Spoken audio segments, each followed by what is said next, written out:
Bonsoir à tous. Est-ce que tout le monde m'entend bien? Je suis ravi de vous retrouver ce soir. Et nous commençons à plonger un petit peu dans l'automne. Voilà, je suis ravi de vous... C'est l'avant-dernier conseil de quartier de cette mandature. Je laisse tout le monde s'installer tranquillement. On aura un bon débat, vous voyez, qui s'installe aussi autour des tables. Voilà, nous aurons de quoi discuter ce soir. Merci à tout le monde d'être présent, merci aux élus, merci à tous les invités que je parlerai petit à petit. Je vais vous faire un petit point sur le déroulé de ce soir, très rapidement, pour que vous ayez tout ça en tête, que vous prépariez. Je pense que vous avez déjà préparé de nombreuses questions. D'abord, on va annoncer la fête de quartier, qui aura lieu très bientôt. Vous avez vu les petits tracts. Ensuite, nous aurons un point sur le projet de voirie dans le quartier, notamment sur la rue Gustave Laroumet. D'accord ? Nous avons du coup la direction de la voirie et des déplacements ici. Et donc ce point de travail sur la voirie va aussi nous permettre d'avoir un débat un peu plus global sur la question de la sécurité des piétons dans notre arrondissement. Enfin, dans notre quartier, pardon. Je sais pas. On ne gère pas encore l'arrondissement. Voilà, c'est une question qui nous revient souvent. Il y a beaucoup d'inquiétudes des riverains. C'est une question qui nous revient très souvent. Voilà, c'est le moment de pouvoir en discuter. Donc profitons de cet épisode de réflexion de voirie pour discuter de la sécurité globale des piétons. Enfin, nous aurons une présentation des actions de la lutte contre la précarité dans le quartier avec la Croix-Rouge et la bagagerie d'Antigel qui sont représentés ce soir et qui nous feront un point sur la précarité. On approche de l'hiver, effectivement. La température a baissé d'un cran, vous l'avez tous remarqué. C'est aussi la question de s'occuper des personnes notamment qui sont à la rue, principalement dans notre quartier. Et enfin, une actualité sur le plan climat, puisque c'est un sujet, vous voyez toutes les affiches qui sont un petit peu partout. Quand vous allez à la mairie, on pourra en profiter pour faire un petit point. Je démarre tout de suite avec Annie Poupon, ici présente, qui est conseillère de quartier et qui nous concocte chaque année l'une des meilleures fêtes de quartier de l'arrondissement. Alors, et je sens que celle-là va être particulièrement réussie. La meilleure fête de quartier. Voilà, alors c'est toute mon humilité qui me dit l'une des meilleures, mais effectivement c'est une fête très courue et celle-là va être particulièrement exceptionnelle. Donc un petit point Annie pour annoncer. Alors, bonsoir, bon, j'ai la méga pression là pour le coup. Bon, je pense que vous avez tous vu à l'entrée les petits flyers de la fête. Surtout, n'oubliez pas d'en prendre en repartant parce que vous pouvez déjà faire un boitage dans vos immeubles. Alors, vous savez que les fêtes de quartier Saint-Lambert, elles ont à chaque fois un thème différent. Donc, cette année, décembre, on s'est dit forcément Noël. Je ne vais pas tout vous dévoiler parce que sinon, c'est pas drôle. Vous n'aurez pas la surprise en venant nous voir. Parlez-en énormément autour de vous. On a la chance, cette fois-ci, d'être abrité dans une salle de la mairie. Donc, ça va être d'autant plus intéressant parce que, évidemment, c'est au mois de décembre. On n'a pas de problème de météo. Nous aurons bien sûr le Père Noël. Les enfants pourront déposer leurs lettres au Père Noël. Il y aura des ateliers créatifs parce que nous aimons bien au conseil de quartier que les enfants fabriquent des choses pendant les fêtes. Donc là, il y aura 3 ateliers de création, donc je ne vous en dis pas plus. La Caisse des écoles, une fois de plus, c'est un acteur majeur de nos fêtes de quartier. Une fois de plus, sera présente et nous offrira des sablés de Noël. Et ça, c'est vraiment hyper sympa de leur part parce que c'est quand même un samedi après-midi. Qu'est-ce que je peux vous dire d'autre ? Il y aura un magicien. Un magicien sera là pour animer aussi la journée. Nous aurons un chocolat chaud préparé par une épouse d'un conseiller de quartier qui a une réputation aussi incontournable. Notre Père Noël sera aussi un conseiller de quartier Suivez mon regard, ça sera Jean-Paul qui sera le Père Noël. Il y aura plein de cadeaux pour les enfants. Voilà, on a approché un grossiste et les enfants seront extrêmement gâtés. En plus, il y aura des bonbons, des gâteaux à profusion. Et les cadeaux ne seront pas juste distribués. Ils devront, en contrepartie, bien sûr, faire un dessin ou autre chose pour mériter le cadeau du Père Noël. Et puis, je termine en vous disant que nous aurons une borne à selfie. Donc, je ne sais pas si ça vous parle un petit peu comme système. Moi, je voulais absolument que les enfants repartent immédiatement avec leurs photos du Père Noël et pas aller sur un site après comme on fait régulièrement. Donc, nous aurons un technicien à côté d'une borne à selfie, ce qui permettra de faire clic-clac Kodak immédiatement. Et nous avons bien sûr choisi le cadre autour de la photo avec, bien sûr, fête du Conseil de quartier Saint-Lambert. Voilà, je ne sais pas si vous avez déjà des questions. Dans tous les cas, on vous attend très nombreux. Parlez-en autour de vous, ça va être une très très belle fête grâce à tous les conseillers de quartier qui me supportent et qui m'aident. Alors, vous l'avez vu, hein, bien sûr, c'est marqué sur le flyer. Hein, donc, c'est le samedi 10 décembre, après-midi, à la salle Saint-Lambert, à la mairie. Oui ? Alors, bien sûr, toutes les fêtes de quartier ont un budget de fonctionnement. Alors, c'est toujours le même, c'est 3300 et des bananes, si je ne dis pas de bêtises, en Beline. Et on consomme moins que le budget alloué. Pour la fête de quartier. C'est un budget spécifique fête de quartier, comme à chaque fois. Hein. Je sais que vous posez souvent la question, c'est toujours la même réponse, 3300 € que pour la fête de quartier. Voilà, et franchement, organiser une fête avec un si petit budget, avec autant de personnes, c'est vraiment formidable. Bravo Annie, bravo à tous les conseillers qui se sont mobilisés pour cette fête. Voilà, nous avons effectivement à Paris, c'est une grande ville, ce genre de fête organisée par la mairie, par le conseil de quartier, c'est vraiment, ça permet de créer du lien, ça permet en fait de créer une vraie vie qu'on peut retrouver dans les villages, par exemple à la campagne, et qu'il nous manque à Paris, il nous manque du lien. Ce lien, on essaye de le produire avec ce genre de petites fêtes. Et là, particulièrement pour les enfants, vous noterez que d'habitude, on les fait plutôt en juin, sous le soleil, etc. Là, on a décidé de le faire plutôt en hiver, pour supporter un petit peu les rigueurs de l'hiver aussi. Et puis voilà, c'est pourquoi aussi les enfants sont à l'honneur. Donc merci beaucoup pour ce point. Prenez des tracts, distribuez-les, parlez-en autour de vous. Mais de toute façon, c'est toujours très couru, c'est très bien placé, Annie l'a dit, à la mairie, dans la mairie du 15e. Donc il y a un tel passage que je pense que ce sera bien rempli. Je tiens à préciser qu'en tant que Père Noël, je ne pourrai pas satisfaire toutes les demandes qui me seront faites. Mais je ferai tout mon possible pour les faire suivre. Bon, très bien. Merci Père Noël. Parfait, bien. Merci vraiment beaucoup à l'équipe de choc que j'ai de conseiller de quartier qui fait un boulot du tonnerre. Merci beaucoup. Passons du coup au projet, si vous le voulez bien, et s'il n'y a plus de questions, au projet du coup de voirie et de sécurité des piétons. Donc nous allons d'abord, on va démarrer en fait avec le projet sur la rue de Gustave Laroumet, projet que vous allez nous présenter. C'est un projet sur lequel on va rebondir ensuite pour parler de manière plus générale de la sécurité des piétons, de manière plus globale, principalement dans notre quartier. Je rappelle que le conseil de quartier, on essaie de cibler les problématiques sur notre quartier.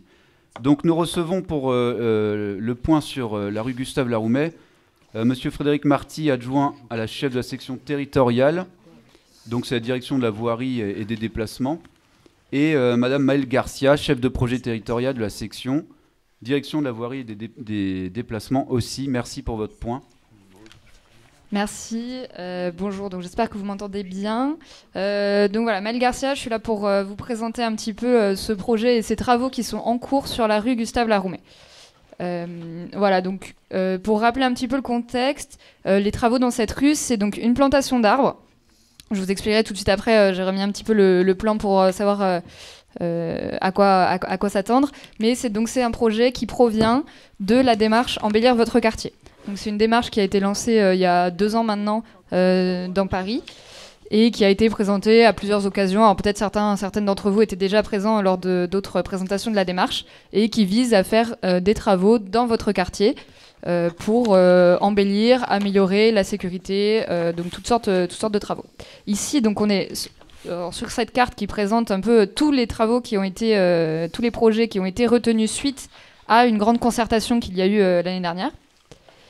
Et donc, la rue Gustave-Laroumet faisait partie de ces projets retenus, donc avec un objectif de plantation d'arbres du côté du lycée Camissé. Voilà. Et donc, aujourd'hui, cette rue, vous l'avez sûrement vu, est en travaux. À terme, voilà ce que vous y trouverez. Donc ça, c'est le plan final. Ici, alors voilà, ça se concentre sur la partie haute du dessin ici. Ce bâtiment-là, c'est le lycée Camissé. Donc l'entrée est de ce côté-là, la rue Gustave-Laroumet, et ici, on est sur la rue Mademoiselle. Donc voilà, ici, on vient donc élargir le trottoir pour pouvoir planter 5 arbres sur ce trottoir-là. On reconstitue du stationnement longitudinal qui existait aujourd'hui. On rajoute quelques arceaux vélos pour dégager la visibilité aux abords des passages piétons, ce qui permet d'être mieux vu à la fois des cyclistes, des vélos et des personnes qui veulent traverser. Et voilà, pour faire ça, on est contraint de mettre cette rue à sens unique, alors qu'aujourd'hui elle est circulée à double sens. Donc voilà, donc on garde aujourd'hui le sens depuis la rue Gustave-Laroumet vers la rue Mademoiselle. Sachant que c'est une petite rue et que les impacts sur le trafic du quartier sont assez minimes. Hein. On a fait des études pour ça, mais voilà. Et donc voilà, comme la rue est à sens unique, on vient rajouter du marquage et l'autorisation, comme dans toutes les rues à sens unique, qui sont limitées à 30 km/h pour les cyclistes, de circuler dans les deux sens. Donc ça veut dire du marquage en sens inverse de la circulation motorisée. Et voilà, on conserve le stationnement de l'autre côté avec quelques arceaux vélos aussi pour dégager la visibilité. Donc ça, c'est le projet final. Pendant les travaux, on vient aussi reprendre une partie de la chaussée pour des raisons techniques de nivellement. Quand on fait des pavés, on est obligé d'avoir une chaussée qui est bien bombée, sinon ça ne fonctionne pas. Donc voilà, donc on vient reprendre aussi un petit peu les pavés. Voilà pour la présentation globale du projet. Ici, on a des travaux donc, qui ont déjà commencé et qui sont prévus d'être terminés d'ici fin janvier. Hors la plantation d'arbres qui viendra sûrement un petit peu après. On n'a pas encore les dates des plantations exactement. Donc il se peut qu'il reste des fosses avec uniquement de la terre sans les arbres pendant un petit moment. Mais de toute façon, les arbres seront plantés cet hiver. Merci.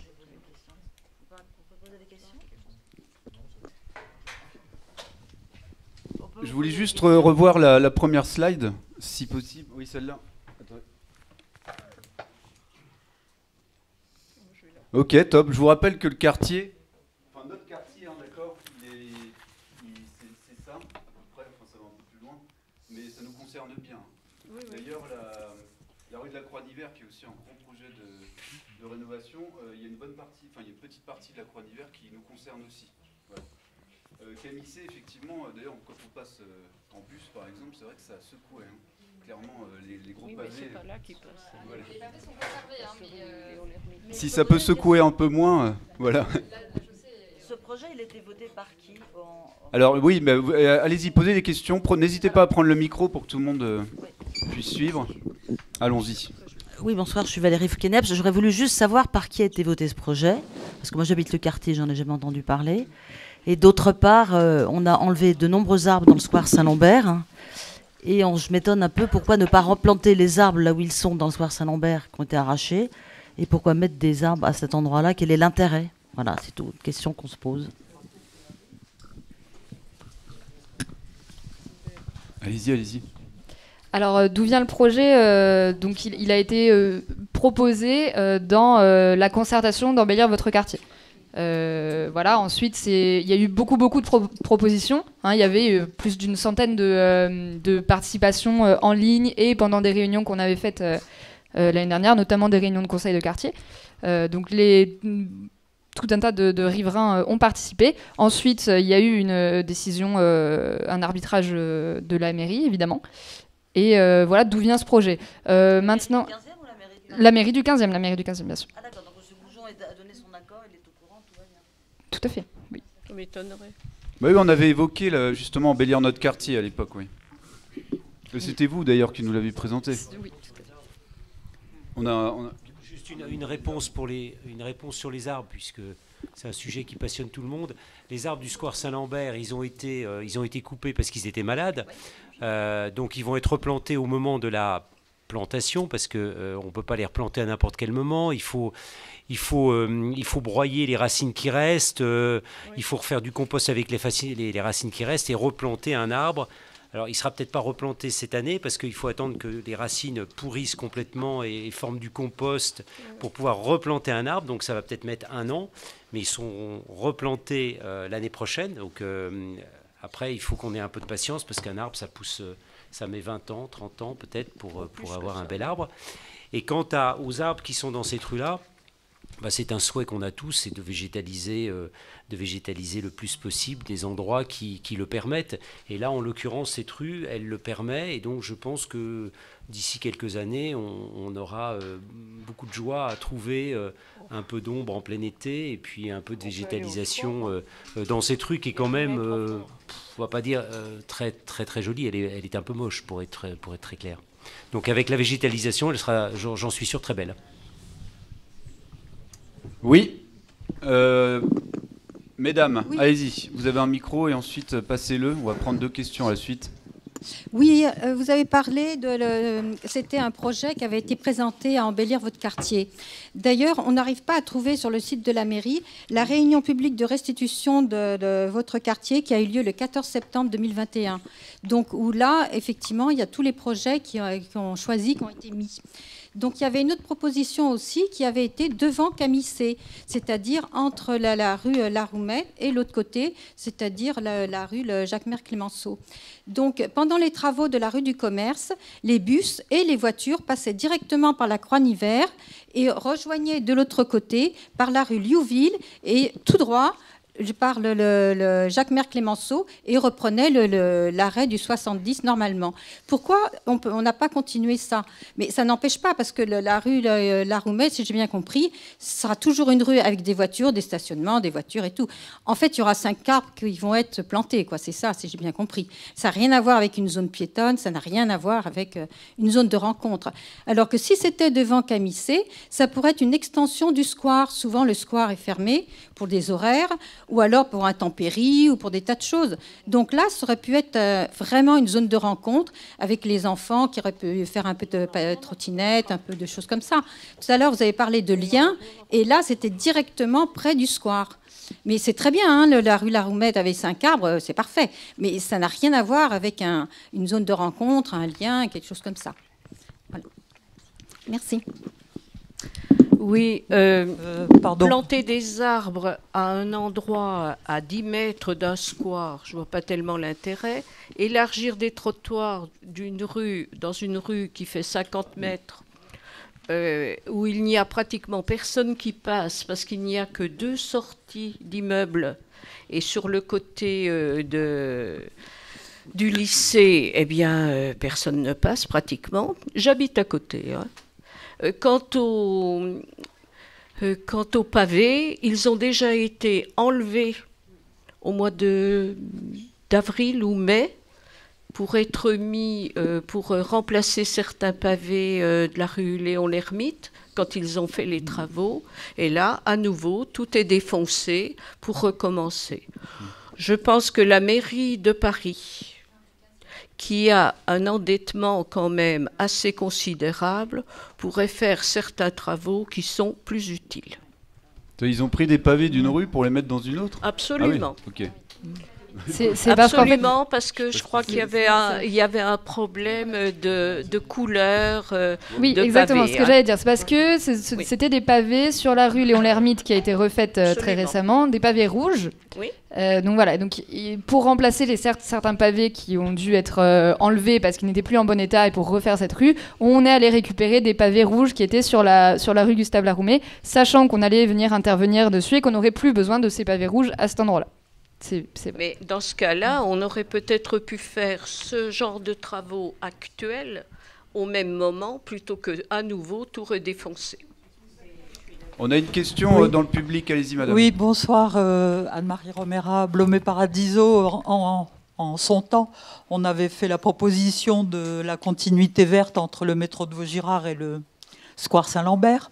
Et à ce moment-là, on avait présenté à monsieur le maire, qui avait déjà repris l'idée lui-même d'ailleurs, d'une trame verte et d'itinéraire vert au sein du 15e. Et je pense que ça peut répondre en partie aux questions qui viennent d'être soulevées, parce que finalement, si cette petite rue est un maillon d'une continuité verte, ça devient intéressant.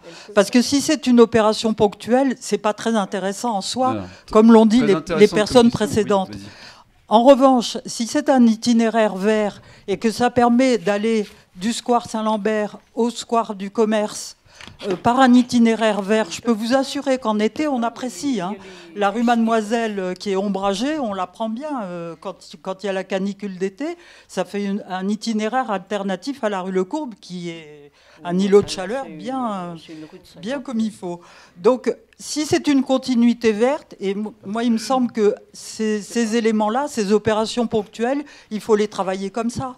Parce que sinon, effectivement, planter 5 arbres, là, ça n'a pas un grand intérêt. Voilà.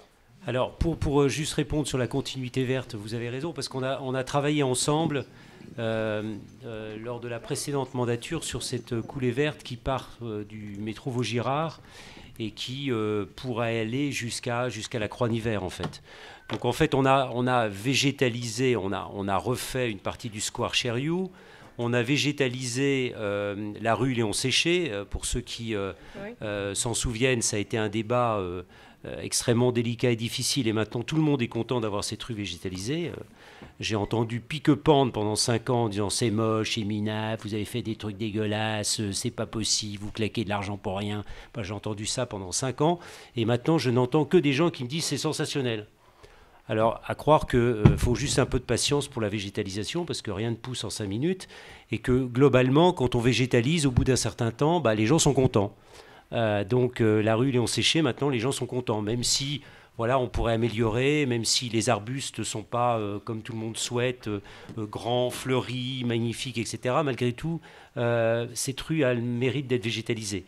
Donc, on continue par cette rue qui sera un peu végétalisée, même si elle ne le sera pas totalement, mais elle le sera un petit peu, avec les trottoirs un peu élargis pour permettre aux poussettes, aux fauteuils roulants, aux personnes qui ont des problèmes pour marcher, de circuler avec un peu plus d'espace sur les trottoirs.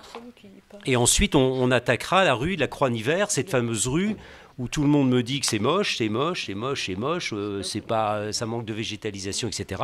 Et bien là, on a un projet qu'on vous présentera dans quelques mois sur la Croix-Nivert, sur lequel on débattra collectivement. Ben, c'est pas un projet qu'on va vous imposer, il y aura un débat participatif sur comment vous voyez la rue de la Croix-Nivert végétalisée, revisitée, et cette fois-ci avec vraiment aussi des arbres rue de la Croix-Nivert. Pour ceux qui empruntent la rue de la Croix-Nivert, tout le monde ne cesse de me répéter que ça manque effectivement de verdure, ça manque de plantes, ça manque d'arbres.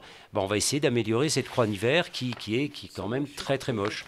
Voilà ce que je voulais dire à l'association Blomé Paradisio, avec laquelle on travaille de concert assez souvent sur ces sujets de quartier. Oui, vous noterez qu'il y a 2,4 millions hein, sur la rue de la Croix-Nivert. Il y a intérêt à faire quelque chose de pas mal, hein, parce que... Mais clairement, ce projet, c'est le projet Embellir votre quartier. On en a parlé hein, dans ce conseil de quartier. Et je ne sais pas quelle récurrence ça a. Mais en tout cas, effectivement, présenter les choses dans leur aspect global aussi, ça fait partie, c'est un maillon d'une plus grosse chaîne de végétalisation. C'est certain. Écoutez, je vais prendre juste une ou deux questions et puis on va profiter de de ce sujet pour faire un point plus global hein, sur la manière dont on circule dans ce quartier, etc. Oui. Madame, et puis Oui, monsieur. Simplement pour revenir sur la rue Léon Séché, qui est vraiment une grande réussite. Hein. La seule petite remarque, c'est qu'avant, quand vous preniez le trottoir de gauche en sortant du square, vous aviez un abaissement de trottoir et vous pouviez, devant l'Armandie, descendre. C'est-à-dire que les PMR, les personnes en fauteuil roulant, pouvaient aller jusqu'au bout. Tandis que maintenant, l'autorisation a été donnée pour prendre... L'Armandie prend tout le trottoir.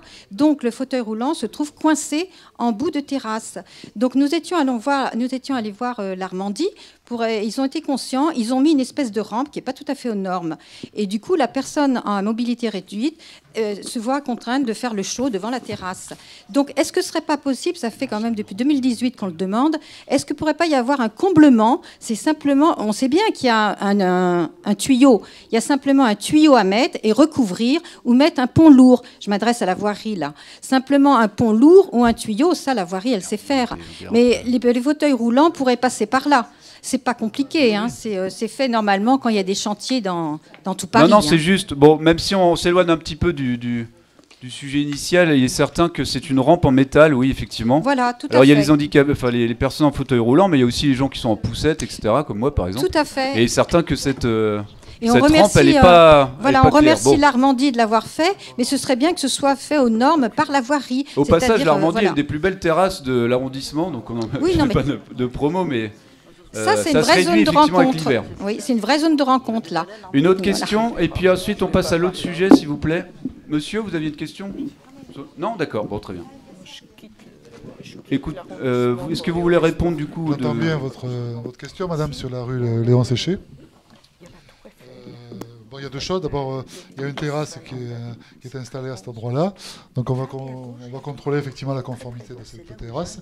Et ensuite, si effectivement il faut faire des travaux d'aménagement pour permettre aux personnes PMR de franchir l'obstacle, on le fera. Bon, une petite rampe en béton, enfin, je sais pas comment on fait, mais quelque chose de plus stable. Oui, on verra un aménagement spécifique. Alors par contre, si c'est l'Armandie qui a posé cette rampe, ça me semble pas normal pour le coup. Enfin, c'est pas à un restaurant de gérer la voirie et comment vous dites PMR, personne à mobilité réduite. Ouais, okay. J'en apprends tous les jours du coup. Merci.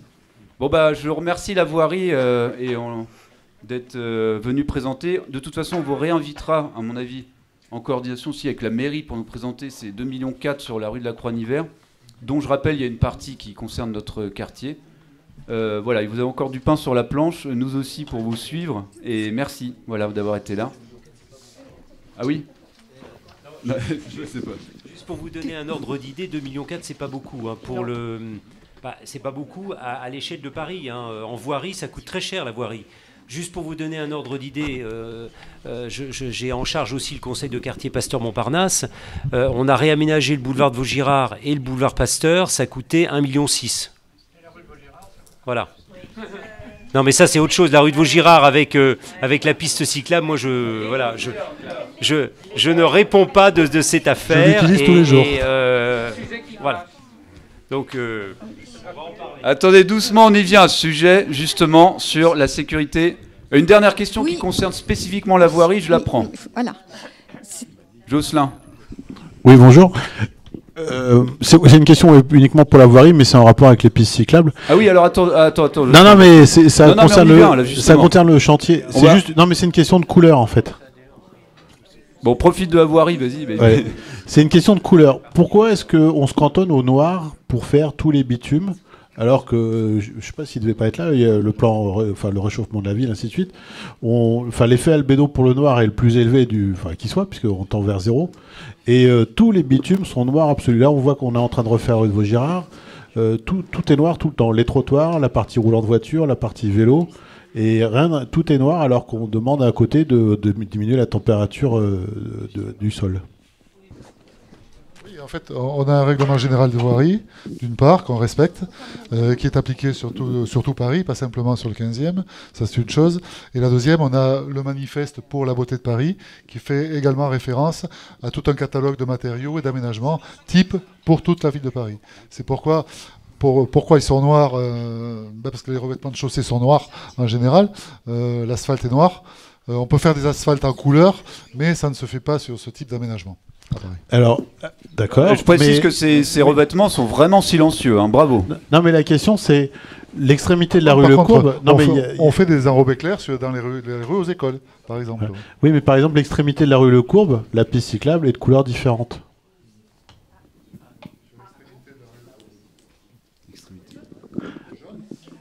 Clair, oui, un brun clair. Parce que je la prends tous les jours en vélo. Et ben, la piste cyclable est pas noire. Peut-être rester en béton, je ne sais pas. C'est possible. Mais les rues aux écoles, effectivement, vous avez des revêtements clairs. Ouais. Donc ouais, donc ça marche pas en fait. C'est une question de cohérence avec toute la ville de Paris, comme je vous disais sur le règlement général de voirie et le manifeste pour la beauté. Voilà.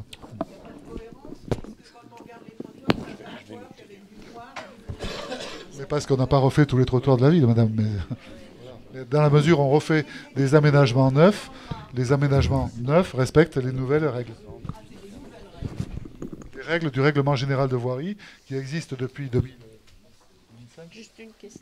2005, je crois, et qui ensuite le manifeste pour la beauté de Paris qui a été édité, je crois, en juin 2022.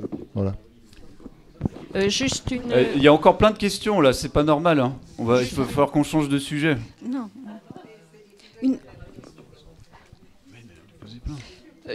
Dans le fond, une question là-bas et ensuite. Okay. Simplement, j'en profite que la voirie soit là pour demander à nouveau un abaissement de trottoir au carrefour Abbé-Groult-Croix-Nivert.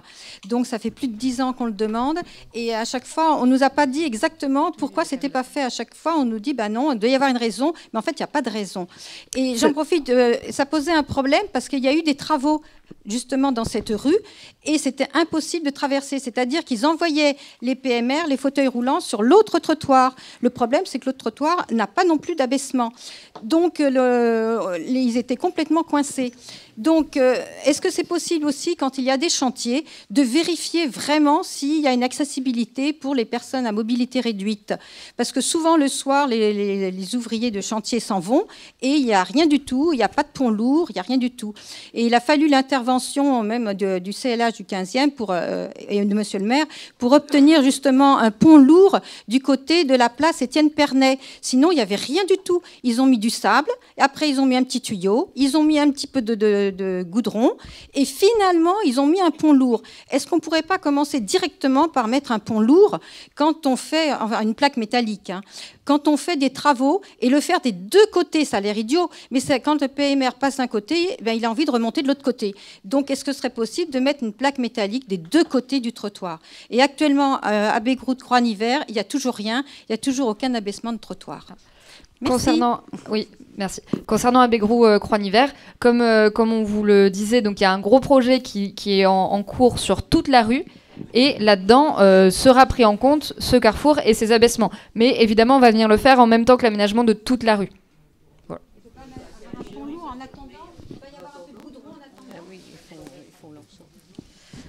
Juste une. Provisoire, oui, quand on fait les réunions d'ouverture de chantier, s'il y a des mesures spécifiques provisoires à prendre pour assurer la sécurité des piétons, on peut le faire, effectivement, oui. Ouais.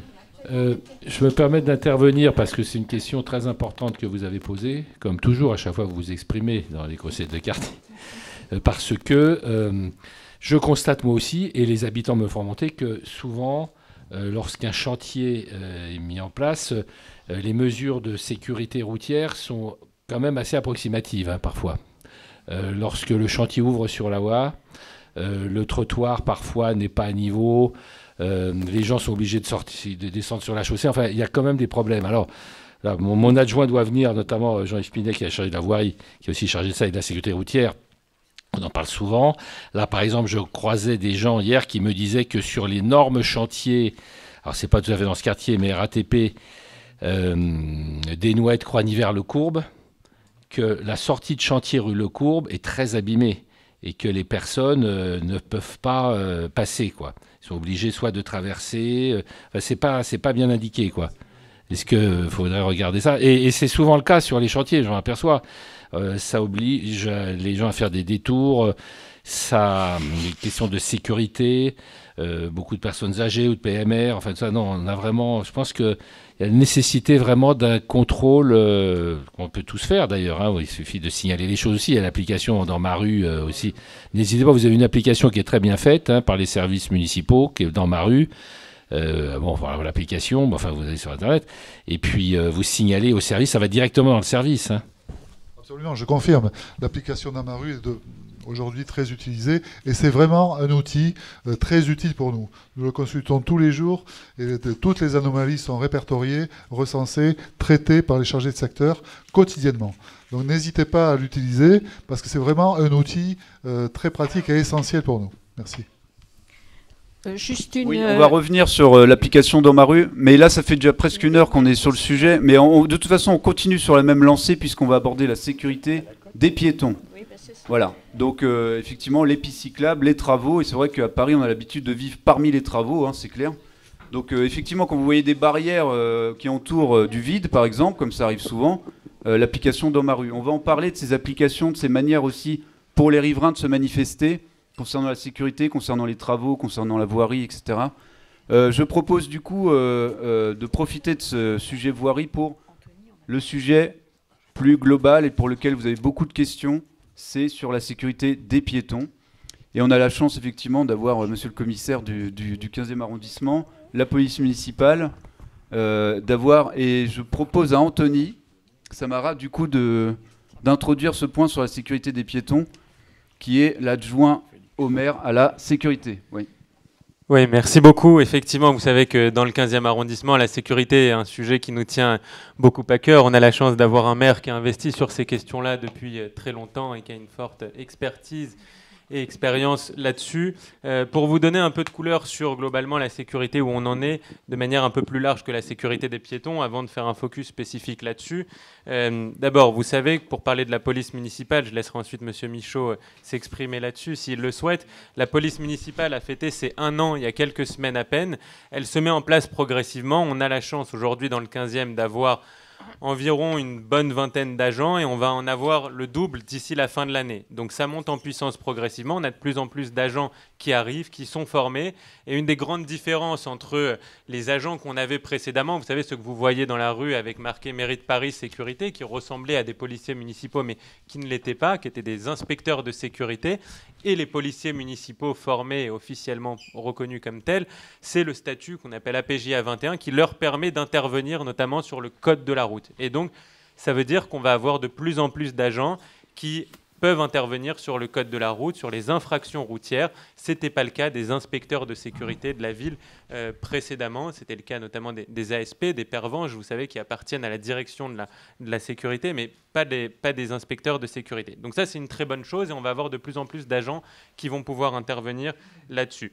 C'est effectivement une des grosses priorités que nous avons demandé, sous l'autorité du maire, à la police municipale d'intervenir sur ces problématiques-là. Pourquoi ? Parce que c'est une des problématiques sur lesquelles la police municipale a à la fois la possibilité d'agir, les compétences pour agir, et en même temps, c'est une des problématiques qui empoisonnent le plus, on aura l'occasion d'en parler, la vie des quotidiens. Et notre vision de la police municipale dans le 15e arrondissement, c'est de faire qu'elle réponde véritablement aux problématiques que vous rencontrez tous les jours. Elle n'est pas là pour emmerder les Français, pour reprendre l'expression d'un ancien président de la République, elle est là pour répondre aux problématiques auxquelles vous êtes confrontés tous les jours dans la rue, c'est-à-dire les petites incivilités, c'est-à-dire la petite délinquance du quotidien, c'est-à-dire les problématiques de sécurité, y compris et surtout, si j'ose dire, les incivilités routières auxquelles on est tous et de plus en plus confrontés avec le développement des nouveaux modes de déplacement. Sur la police nationale, et je remercie le commissaire Vallot et la commissaire Vichra d'être présents, je laisserai compléter. Simplement vous dire effectivement qu'on a réussi à avoir récemment, là aussi, un renforcement des effectifs avec près d'une trentaine de policiers nationaux supplémentaires dans le 15e arrondissement. C'est une excellente nouvelle. C'est grâce à la négociation qu'a menée Philippe Goujon avec la préfecture, grâce aussi à la détermination du commissaire central, la commissaire adjointe, pour essayer d'avoir le plus de policiers possible dans le 15e arrondissement. Et ces 30 policiers supplémentaires qui arrivent dans les mois qui viennent en ce moment dans le 15e arrondissement. Donc là encore, c'est notable. C'est vraiment une grosse différence à l'échelle d'un arrondissement comme le 15e d'en avoir 30 de plus, et ce sont notamment des agents qui vont pouvoir faire de la voie publique et être sur le terrain pour pouvoir notamment réagir aux infractions du code de la route. Enfin, deuxième sujet qui nous importe tous, et je sais que beaucoup d'entre vous nous sollicitent là-dessus, sur les caméras de vidéoprotection.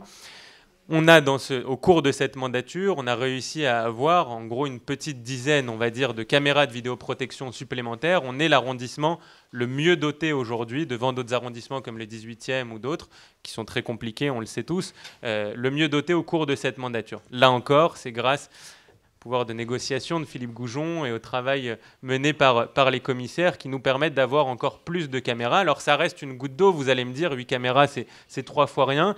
Mais c'est quand même notable et ça permet néanmoins de boucher les trous, si j'ose dire, là où on a des problématiques qui sont à souligner dans le 15e arrondissement et d'avoir ensuite des dossiers un peu plus construits. D'abord de faire de la prévention pour agir en amont. Vous savez qu'il y a une salle de commandement où les vidéos de caméras de protection sont suivies. Et en plus, une fois que la vidéo est tournée, d'avoir des dossiers parce qu'on peut identifier le jeune qui a commis une infraction au code de la route ou autre. Donc ça, c'est une très bonne nouvelle aussi. Environ 8 caméras supplémentaires de caméras de vidéoprotection. Pour parler plus spécifiquement de la sécurité des piétons, c'est une des grosses priorités, on l'a dit, de la police municipale qui intervient tous les jours là-dessus. Et je sais que c'est une des grosses priorités aussi de la police nationale qui intervient énormément sur ces sujets-là. Il y a des opérations conjointes qui sont menées toutes les semaines entre la police nationale et la police municipale sur ces sujets-là spécifiquement et notamment dans votre quartier pour intervenir sur les vélos qui brûlent les feux, pour intervenir sur les trottinettes qui roulent n'importe comment sur le trottoir où ils sont à 2 ou 3 sur la trottinette, pour intervenir sur les vélos qui écoutent de la musique, qui font attention à rien, à ce qui se passe tout autour, les vélos qui ne roulent pas sur les pistes cyclables alors qu'on a construit parfois à notre détriment des pistes cyclables justement pour qu'ils aient une piste spécifique sur laquelle rouler. Bref, toutes ces petites infractions auxquelles on est confronté, la police municipale et la police nationale interviennent ensemble avec des opérations conjointes et chacune séparément. Il y a des opérations menées régulièrement aussi bien par la police nationale que municipale. J'étais à Convention pas plus tard que la semaine dernière avec une petite dizaine d'agents de la police municipale. On s'est fait, si vous me permettez l'expression, tous les vélos qui venaient faire des contraventions, qui venaient brûler des feux. Et je peux vous dire qu'il y en a beaucoup, on se met à un feu rouge, je peux vous dire qu'il y en a beaucoup qui brûlent le feu. Et je suis persuadé que c'est la seule manière de faire changer les comportements. C'est en frappant au portefeuille. Et une fois que la personne a pris une amende, 2 amendes, 3 amendes, là elle commence à réfléchir la 3e fois ou la 4e fois quand elle doit brûler le feu ou quand elle doit rouler sur le trottoir. C'est la seule manière qu'on arrivera de faire changer les mentalités, de faire changer les comportements. Et donc, on est intimement convaincu que c'est ce sur quoi on doit se focaliser, c'est des opérations qu'on doit organiser partout sur le territoire.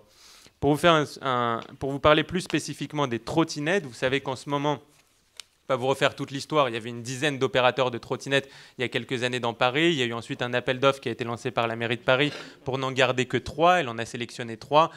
Et il y a un contrat qui court jusqu'en février 2023 pour ces 3 opérateurs. Et la mairie de Paris hésite, est en train de réfléchir pour voir est-ce qu'elle reconduit le contrat pour autoriser à nouveau ces trottinettes dans Paris ou est-ce qu'au contraire, elle met fin à ce contrat-là. Il y a aujourd'hui 15 000 trottinettes qui sont dans Paris, avec à peu près 450 000 clients qui utilisent ces trottinettes. Il y a plusieurs choses que nous, on demande aux opérateurs. On n'est pas dogmatiquement opposé aux trottinettes, simplement si on les maintient, il faut qu'on fasse beaucoup mieux en termes de sécurité. Il y a plein de choses à faire. Il y a d'abord demander les cartes d'identité des gens qui louent les trottinettes pour être sûr que ce soit des majeurs et pas qu'on ait des gamins de 14-15 ans qui roulent à 3 ou 4 sur la trottinette. Il y a brider les trottinettes dans certains accès. Vous savez qu'elles roulent à 20 km/h et parfois on peut les brider automatiquement à 10. Je pense par exemple au parvis de la mairie, mais il y a potentiellement d'autres endroits où on peut demander aux opérateurs de couper la trottinette automatiquement pour interdire à la trottinette de rouler dans ces endroits-là. Il y a la hausse des patrouilles aussi de ces opérateurs-là qui peuvent mener des patrouilles directement pour être sûr que les trottinettes soient bien garées, soient bien rangées, qu'ils ne sont pas à 2 ou à 3 sur les trottinettes. Il y a enfin la plaque d'immatriculation sur les trottinettes à installer. Aujourd'hui, ces trottinettes n'ont pas de plaque d'immatriculation. C'est une des demandes aussi qu'on formule à ces opérateurs-là s'ils souhaitent que leur contrat soit renouvelé. Je ne veux pas faire plus long, je vais laisser Monsieur Michaud s'exprimer, Monsieur Vallot aussi s'exprimer, peut-être le maire, et ensuite on est là aussi pour répondre à vos questions. Je vous remercie. Merci Monsieur l'adjoint. Alors effectivement la police, si vous avez aussi, n'hésitez pas à prendre 5 minutes pour présenter et puis après prendre toutes les questions afférentes Très, très brièvement, vous avez beaucoup évoqué le sujet. Vous l'aurez compris, sur ce sujet-là, et je ne vais pas reproduire ce que vous avez dit, parce qu'effectivement, c'est un sujet qui nous préoccupe également, et depuis fort longtemps, puisque le constat qui est fait du côté des services de police, que nous faisons avec ma nouvelle adjointe, Madame Vichera, mais avec l'ensemble des cadres, c'est deux faits majeurs. Le premier, c'est l'accidentologie des piétons. Parce que ça, c'est une réalité sur laquelle les policiers, mais également la brigade des sapeurs-pompiers de Paris, interviennent quotidiennement. Alors, d'autres usagers de la route sont responsables. Parfois, ça ne sont pas d'autres usagers, c'est l'alcool, ça peut être la maladresse, mais le plus souvent, les accidents graves impliquent un autre usager de la route. Cet autre usager, ce que l'on constate, c'est qu'à mesure que d'autres modes de fonctionnement ou d'autres modes de déplacement dits doux, et j'y mets des guillemets, se développent, l'accidentologie augmente et que l'on a perdu de vue un temps ce que nous n'avons jamais perdu de vue, la priorité qui doit être portée à la protection de l'usager le plus faible, par définition le piéton. Sacraliser ces zones qui lui sont réservées, les trottoirs, vous en parliez, c'est quand même des aménagements qui sont prévus pour, dans le code de la route, réserver l'accès aux piétons et exclusivement aux piétons, avec, évidemment, on est en France, des exceptions, donc les petits qui sont avec leur trottinette, le vélo quand vous le portez ou quand vous êtes en train de marcher à côté, ça ne pose pas de problème non plus pour être sur un trottoir. Je devance quelques questions, mais on en a certaines qui nous sont posées auprès de la cellule d'écoute sur ce point-là.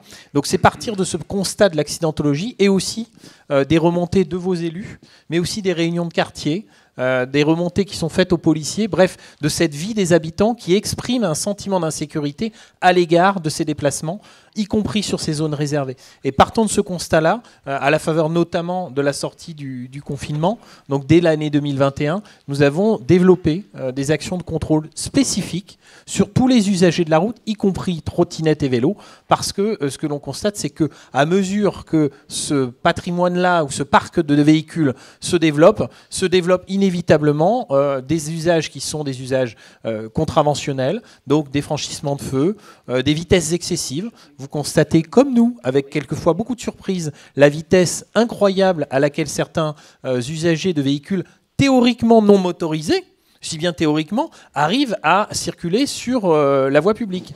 Vous êtes au-delà des 30 km/h et parfois même au-delà des 50. Bref, ça a été la volonté effectivement qui nous est donnée, parce que je le rappelle au commissariat, notre priorité c'est préserver la sécurité, la tranquillité, la salubrité publique, et notre devise au sein de la direction qui est la mienne, la direction de sécurité de proximité de l'agglomération parisienne, c'est assister, servir et protéger. Voilà un mot qui nous tient à cœur. On protège des faits de délinquance, les crimes et les délits naturellement, mais aussi les contraventions, avec dorénavant la police municipale qui s'est joint à nous dès le début, même avant, enfin dès les premiers mois de son anniversaire, enfin de sa création, puisque vous vous êtes joint à nous au début de l'année 2022 pour des opérations conjointes, et c'est une opération conjointe par semaine.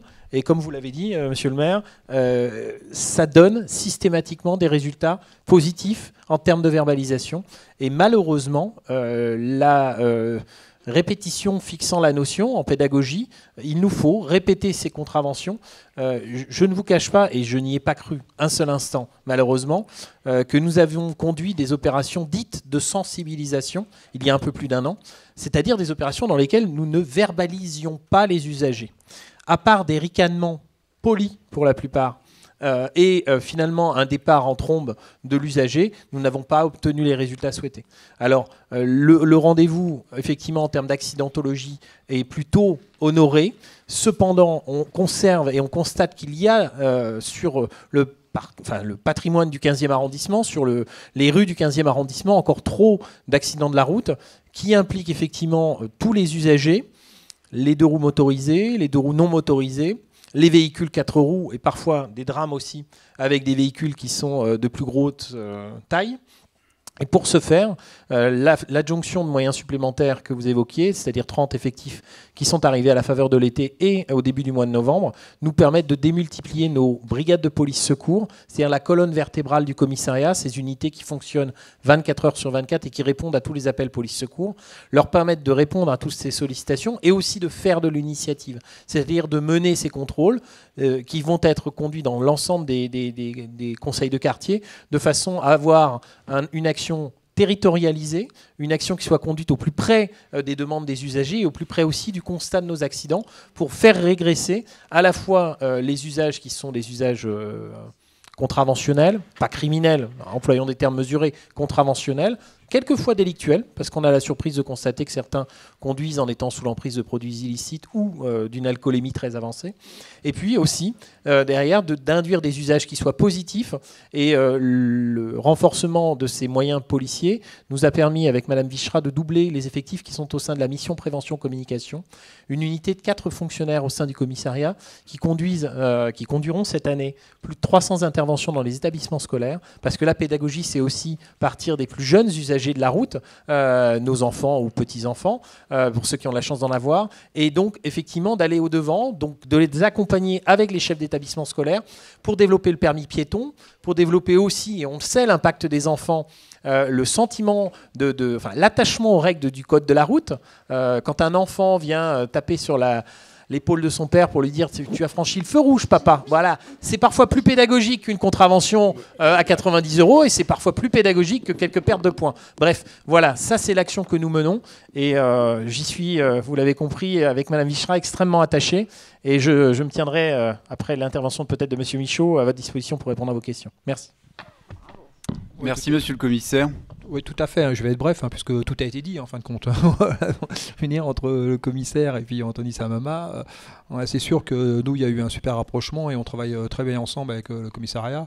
Et donc, au niveau des interventions sur le code de la route, on a des équipes tous les matins, vraiment tous les matins, qui interviennent sur plusieurs points de l'arrondissement, au niveau des pistes cyclables, à l'encontre de pas mal les cyclistes qui grillent les feux, qui s'arrêtent jamais au feu, qui circulent avec les écouteurs. Voilà. Donc ça, nous, c'est tous les matins, on est sur des secteurs bien ciblés.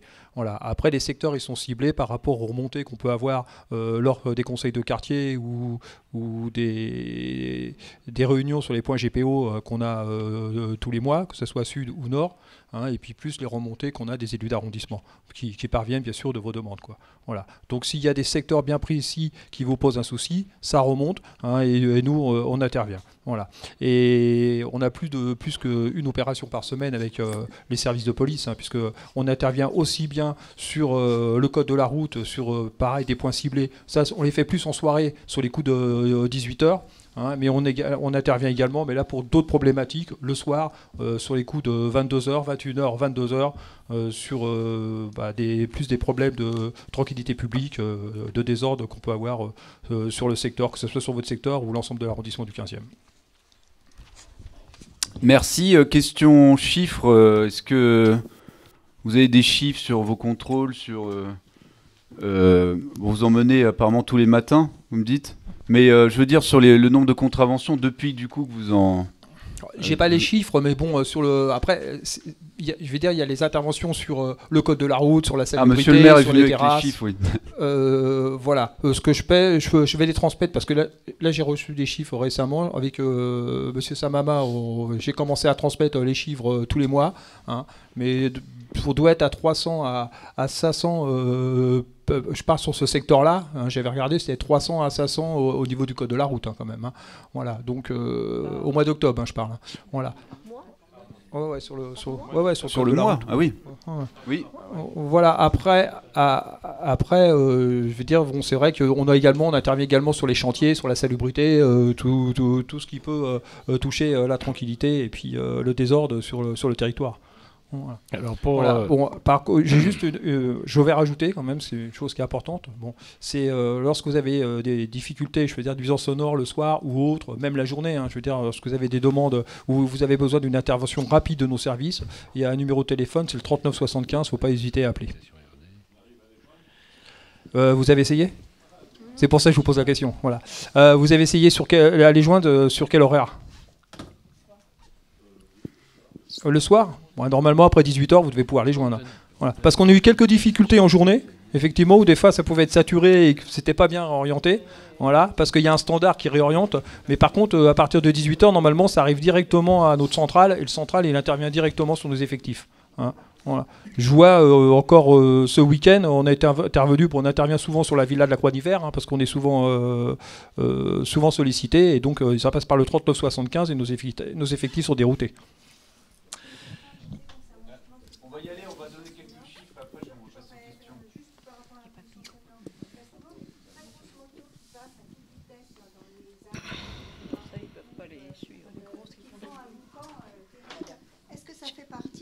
Des nuisances que vous répertoriez et sur lesquelles vous intervenez? Ça fait partie des nuisances sur lesquelles on doit intervenir. Voilà, maintenant c'est la difficulté pour intervenir. Voilà. Alors il y a des appareils qui ont été achetés d'ailleurs par votre direction. Je ne sais pas si on en a dans le 15e, il doit y en avoir assez peu pour Paris. C'est pas un souci parce qu'en fin de compte, il y a des opérations qui se montent et lorsqu'on intervient sur, on a fait une intervention la semaine dernière. J'étais sur place des insurgés, porte de la Plaine, ouais, voilà. Et donc on a eu une météo exécrable, un peu comme aujourd'hui. Donc du coup, on n'est pas resté. Mais lorsqu'on fait ce type d'intervention, on prend les unités d'appui avec nous. Et donc on a les motards qui viennent en renfort et ils ont les appareils bien spécifiques pour intervenir. Alors ça, je pense que ça va se faire sur plusieurs carrefours. D'ailleurs, j'en profite pour dire aussi que ces nuisances sonores de moto, elles sont aussi faites par ceux qui se livrent à des rodéos sauvages. Donc là, peut-être que le commissaire peut nous dire un mot, parce qu'il y a eu pas loin d'ici, d'ailleurs, une interpellation assez spectaculaire de ce genre de délinquants. À moins de 50 mètres. 50 mètres d'ici. Vous m'entendez? Oui. À moins de 50 mètres d'ici, sur cette affaire-là, alors pour répondre à la question sur les nuisances sonores occasionnées par les motos, vous avez un service spécifique à la préfecture de police qui procède à ce type de contrôle et qui procède à ce type de contrôle avant la commission de l'infraction ou après, mais c'est-à-dire à froid. Lors de contrôles routiers, alors il y a une autre direction de la préfecture de police qui s'appelle la direction de l'ordre public et de la circulation qui dispose d'équipes motorisées qui mènent à notre demande ou d'initiative sur les territoires des arrondissements parisiens des opérations de contrôle qui visent deux effets, notamment sur les deux roues motorisées. C'est la pollution. C'est-à-dire qu'avec des engins, ils viennent détecter et ils font fonctionner le moteur en présence effectivement du conducteur pour détecter l'émission et la conformité par rapport à la carte grise, bref, détecter les débridages de moto et donc là relever les contraventions et aussi travailler sur les décibels qui peuvent être émises par ces moteurs-là pour verbaliser. Parce qu'on le sait, je crois qu'il y a des études publiques qui ont été réalisées. Un motard qui traverse un arrondissement, une ville, mais on va prendre le 15e arrondissement, il traverse, il remonte la rue de Vaugirard, effectivement, en alternant enfin, quand il tourne la poignée pour accélérer et qu'il passe de feu en feu, etc., même sans les franchir, il va réveiller des centaines de personnes. Alors certes, la rue de Vaugirard est la plus longue de Paris, j'en conviens, mais dans un micro-quartier, ce sera pareil, ce sera des dizaines de personnes dont le sommeil sera perturbé, et avec tous les effets que ça peut induire. Vous posiez la question des chiffres sur le 15e arrondissement. Pour ce qui est des policiers, on est sur un volume d'un peu plus de 5000 contraventions par an. Vous calculez à peu près 25 à 30 contraventions qui sont émises pour chaque opération conjointe, c'est à peu près ce volume-là. Alors ça a tendance à diminuer sur certains secteurs. Quand on fait 45 minutes de contrôle, on peut aller de 12-15 contraventions, près d'une cinquantaine. Donc vous voyez, en moyenne, on est à peu près sur 25-30 contraventions sur ces opérations conjointes. Et tous les jours, les policiers du 15e arrondissement mènent des opérations de contrôle également. Et là, on est à peu près sur la moitié, donc entre 10 et 12 contraventions qui sont établies par an. Au-delà de ça, il y a d'autres forces de police qui interviennent, mais pour ce qui est du 15e arrondissement, on est sur cette amplitude de contraventions. Et je vous dirais, il n'y a pas de politique du chiffre. Donc ce que je vous dis là, c'est on ne met pas le couteau sous la gorge de nos effectifs pour faire ces contraventions. C'est à leur appréciation, effectivement, que de verbaliser certaines contraventions. Il y en a certaines sur lesquelles ils font de la pédagogie. Sur d'autres, en revanche, notamment ce qui est des nuisances sonores, je ne vous parle évidemment pas de l'alcoolémie ou du stup, mais ça, il y a systématiquement soit le délit, soit la contravention qui est retenue, ou l'amende forfaitaire délictuelle, c'est-à-dire le délit contraventionnalisé. Mais pour le reste, et sur l'affaire que vous évoquiez, monsieur le maire, les nuisances sonores qui relèvent, elles, des rodéos. Là, le ministre de l'Intérieur a souhaité que l'ensemble des circonscriptions de police du territoire inscrivent dans le planning de leurs opérations des opérations de contrôle spécifiques rodéo. Pourquoi ? Parce que de toute la France sont remontées ces alarmes avec ces mauvaises pratiques de jeunes gens, pour la plupart, souvent mineurs, mais parfois majeurs, qui au volant de leur véhicule, à la faveur de la nuit, parce que c'est plus drôle effectivement en réveillant les gens, de faire tourner dans le quartier des véhicules qui, la plupart du temps, ne sont pas des véhicules volés, sont des véhicules qui peuvent être également assurés, pour s'amuser, tout simplement, réveiller éventuellement ceux qui, eux, ont une vie, entre guillemets, un peu plus réglée, c'est-à-dire se lèvent le matin, travaillent la journée et se couchent le soir, et effectivement s'amuser. Alors, sur le 15e arrondissement, c'était l'affaire emblématique, vous l'avez évoqué, ça a été également diffusé dans la presse. Pourquoi ? Parce que nous avons eu, et je tiens à lui rendre hommage, anonymement, un habitant de ce quartier qui a eu la bonne idée, ayant subi ce tapage nocturne, ayant contacté effectivement les services de police qui malheureusement sont arrivés après le départ de la moto, a eu le réflexe de faire un film de cette moto qui circulait, et pas un film, si vous me permettez, à grande distance, pas un péplum dans lequel vous filmez quelque chose de très général. Non, l'esprit policier qu'il a eu, le bon réflexe qu'il a eu, je dirais ce qu'il faudrait faire, c'est-à-dire signaler, effectivement zoomer avec son téléphone portable sur la plaque d'immatriculation, et par la même occasion, sur le visage du conducteur. Et effectivement, quelques semaines après, il est allé au contact de policiers qui étaient en patrouille pédestre sur son quartier d'habitation en leur disant, voilà, vous êtes au courant, il s'est passé ça, effectivement, voilà ce que j'ai filmé. Immédiatement, ce jeune homme a été reconnu parce que, comme par hasard, on tombait sur quelqu'un qui était déjà bien connu de nos services. À partir de cela, le renseignement de cet habitant a été ce qu'on appelle blanchi, c'est-à-dire qu'il n'a pas souhaité communiquer ces informations à titre officiel, donc il l'a fait à titre officieux, en accord avec l'autorité judiciaire, puisque notre procédure, elle va entre les mains d'un juge à la fin. On a informé le juge du recueil de cette information, ouvert une procédure, procédé à l'interpellation de l'individu, à la saisie également de son véhicule, qui a été confisqué par l'autorité judiciaire. C'est vraiment l'affaire, si vous voulez, emblématique du travail et du continuum de sécurité qu'il y a à la fois entre les usagers, les riverains, qui coproduisent la sécurité avec les forces de police, qu'il s'agit effectivement de la police municipale ou de la police nationale. Merci. Monsieur le maire, vous aviez un point sur les chiffres aussi ? Non, parce que j'ai quelques statistiques entre janvier et octobre. Alors ça, c'est la police municipale de stationnement. Alors, nombre de PV dans le cas des infractions au code de la route, 2222, dont 3795, dont 2222 stationnements gênants, 729 infractions liées au véhicule, 590 non-respect des règles de conduite, enfin voilà. Ensuite, ça c'est sur le quartier Saint-Lambert uniquement. C'est sur votre quartier. Ah oui, non, excusez-moi, j'ai oublié de le préciser, c'est pas l'arrondissement, c'est juste le quartier. Voilà. Après, il y a encore de PV pour d'autres infractions. 176, ça c'est le dépôt sur la voie publique, 87, présentation irrégulière à la collecte, 29, gêne mégot, 13, etc. Nuisance sonore, 12. Les pistes cyclables, donc ça c'est non-respect des pistes cyclables. Là, ça, oui, non, ça c'est pour les véhicules automobiles. Donc j'ai pas sur les vélos. J'ai pas sur les vélos. Le problème, c'est que sur ce que vous avez sur les vélos, ils le mettent dans le code de la route. Voilà. Ah d'accord. Voilà. Ah oui, c'est mélangé. Voilà, c'est mélangé. Même moi, quand on me transfère ces informations, de temps en temps, je suis obligé un petit peu de rechercher. Voilà. Après j'ai environ 500 missions sur le quartier. Voilà. Lutte contre les incivilités, 235 missions. 112 missions de stationnement gênant, 48 missions de sécurisation, 46 opérations conjointes avec la police nationale, 16 opérations de sécurité routière. Et des interventions, donc il y en a là 128 aussi sur le quartier, de stationnement gênant 63, de perturbateurs 20, de nuisance sur la publique 11, enfin voilà. Ça c'est janvier-octobre, rien que sur votre quartier, par la police municipale, ce qui n'englobe pas les statistiques de la police nationale.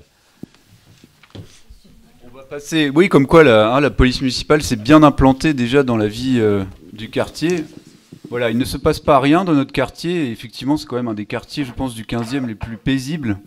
Mais avec les chiffres, il y a quand même de l'activité, effectivement. On va passer aux questions, n'hésitez pas. Je vais commencer par les conseillères de quartier. Je voudrais et puis juste ensuite, savoir on une passera. question, monsieur le commissaire. Moi, j'habite dans les appartements de Paris Habitat et on nous dit d'appeler le GPIS. Donc, entre vous et le GPIS, il y a un lien. Comment ça se passe ? Il y a plusieurs liens, effectivement, qui s'opèrent. La compétence. Vous évoquiez tout à l'heure les compétences. C'est important, c'est du droit, mais dans la plénitude des pouvoirs qui sont conférés, par exemple, à un policier national, ces pouvoirs notamment exorbitants du droit normal, c'est-à-dire le pouvoir de contrainte, le pouvoir de faire usage de la force, etc., de priver de liberté un individu quand on est officier de police judiciaire, ça, c'est lié à son statut. Le statut de policier municipal prévoit des pouvoirs qui sont liés à une qualification particulière, et le GPIS aussi, mais des pouvoirs qui vont décrescendo. Voilà. Donc, sur le patrimoine, et exclusivement sur le patrimoine des bailleurs qui font partie de ce groupement d'intérêt économique qui en fait sont les employeurs des agents du GPIS, ils diffusent le numéro pour que vous puissiez faire appel à eux. L'option, elle existe entre la police nationale, le cas échéant la police municipale et le GPIS. Ce seront ces trois forces qui peuvent être amenées à intervenir pour des troubles qui sont constatés sur le patrimoine des bailleurs. Nous menons des actions conjointes avec le GPIS. Depuis quelques mois, on a repris des choses conjointement, notamment sur des secteurs qui sont plus au sud du 15e et dans lesquels il y avait plus au sud et très très proche aussi, la dalle Amiral Roussin pour ne pas la citer, dans lesquels il y avait des difficultés récurrentes et des difficultés qui allaient au-delà des pouvoirs qui pouvaient être conférés aux agents du GPIS, voire qui mettaient en danger les agents du GPIS quand à 3 ou à 6, ils se retrouvaient confrontés à des jeunes gens qui peuvent être parfois une vingtaine ou une trentaine. Donc le schéma qui a été retenu, c'est celui-là.